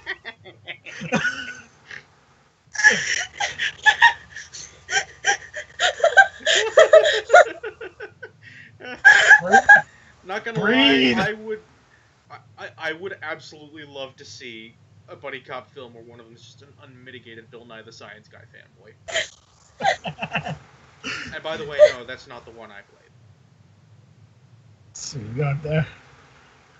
Oh my god. Allen Bookstore, The Audacity of Bees by Barack Obama. Oh my god. I'm still The Audacity losing of over Unreciprocating Oral Sex. The Audacity of a Balanced Breakfast. The Audacity of Teenage Pregnancy. This is kind of audacious. And I feel Yeah, kind the of Audacity. Audacity, man. Ask me about Audacity.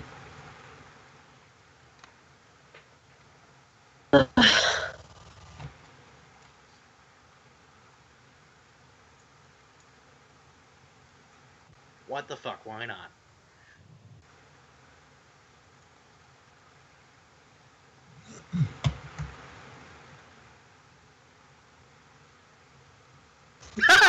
Essential progress. Navigate mazes 50% faster after being exposed to the shambling corpse of Larry King, some shit hot guitar licks, or cool relatable cancer. I know which one I... Oh, given what lab rat studies come tend to be on! about. Not gonna lie, I would have gone for the guitar licks. Larry King. I mean, you don't exactly Oh have to... no. How did I lose my virginity? Come on, bad people, hit me. How did I lose my virginity?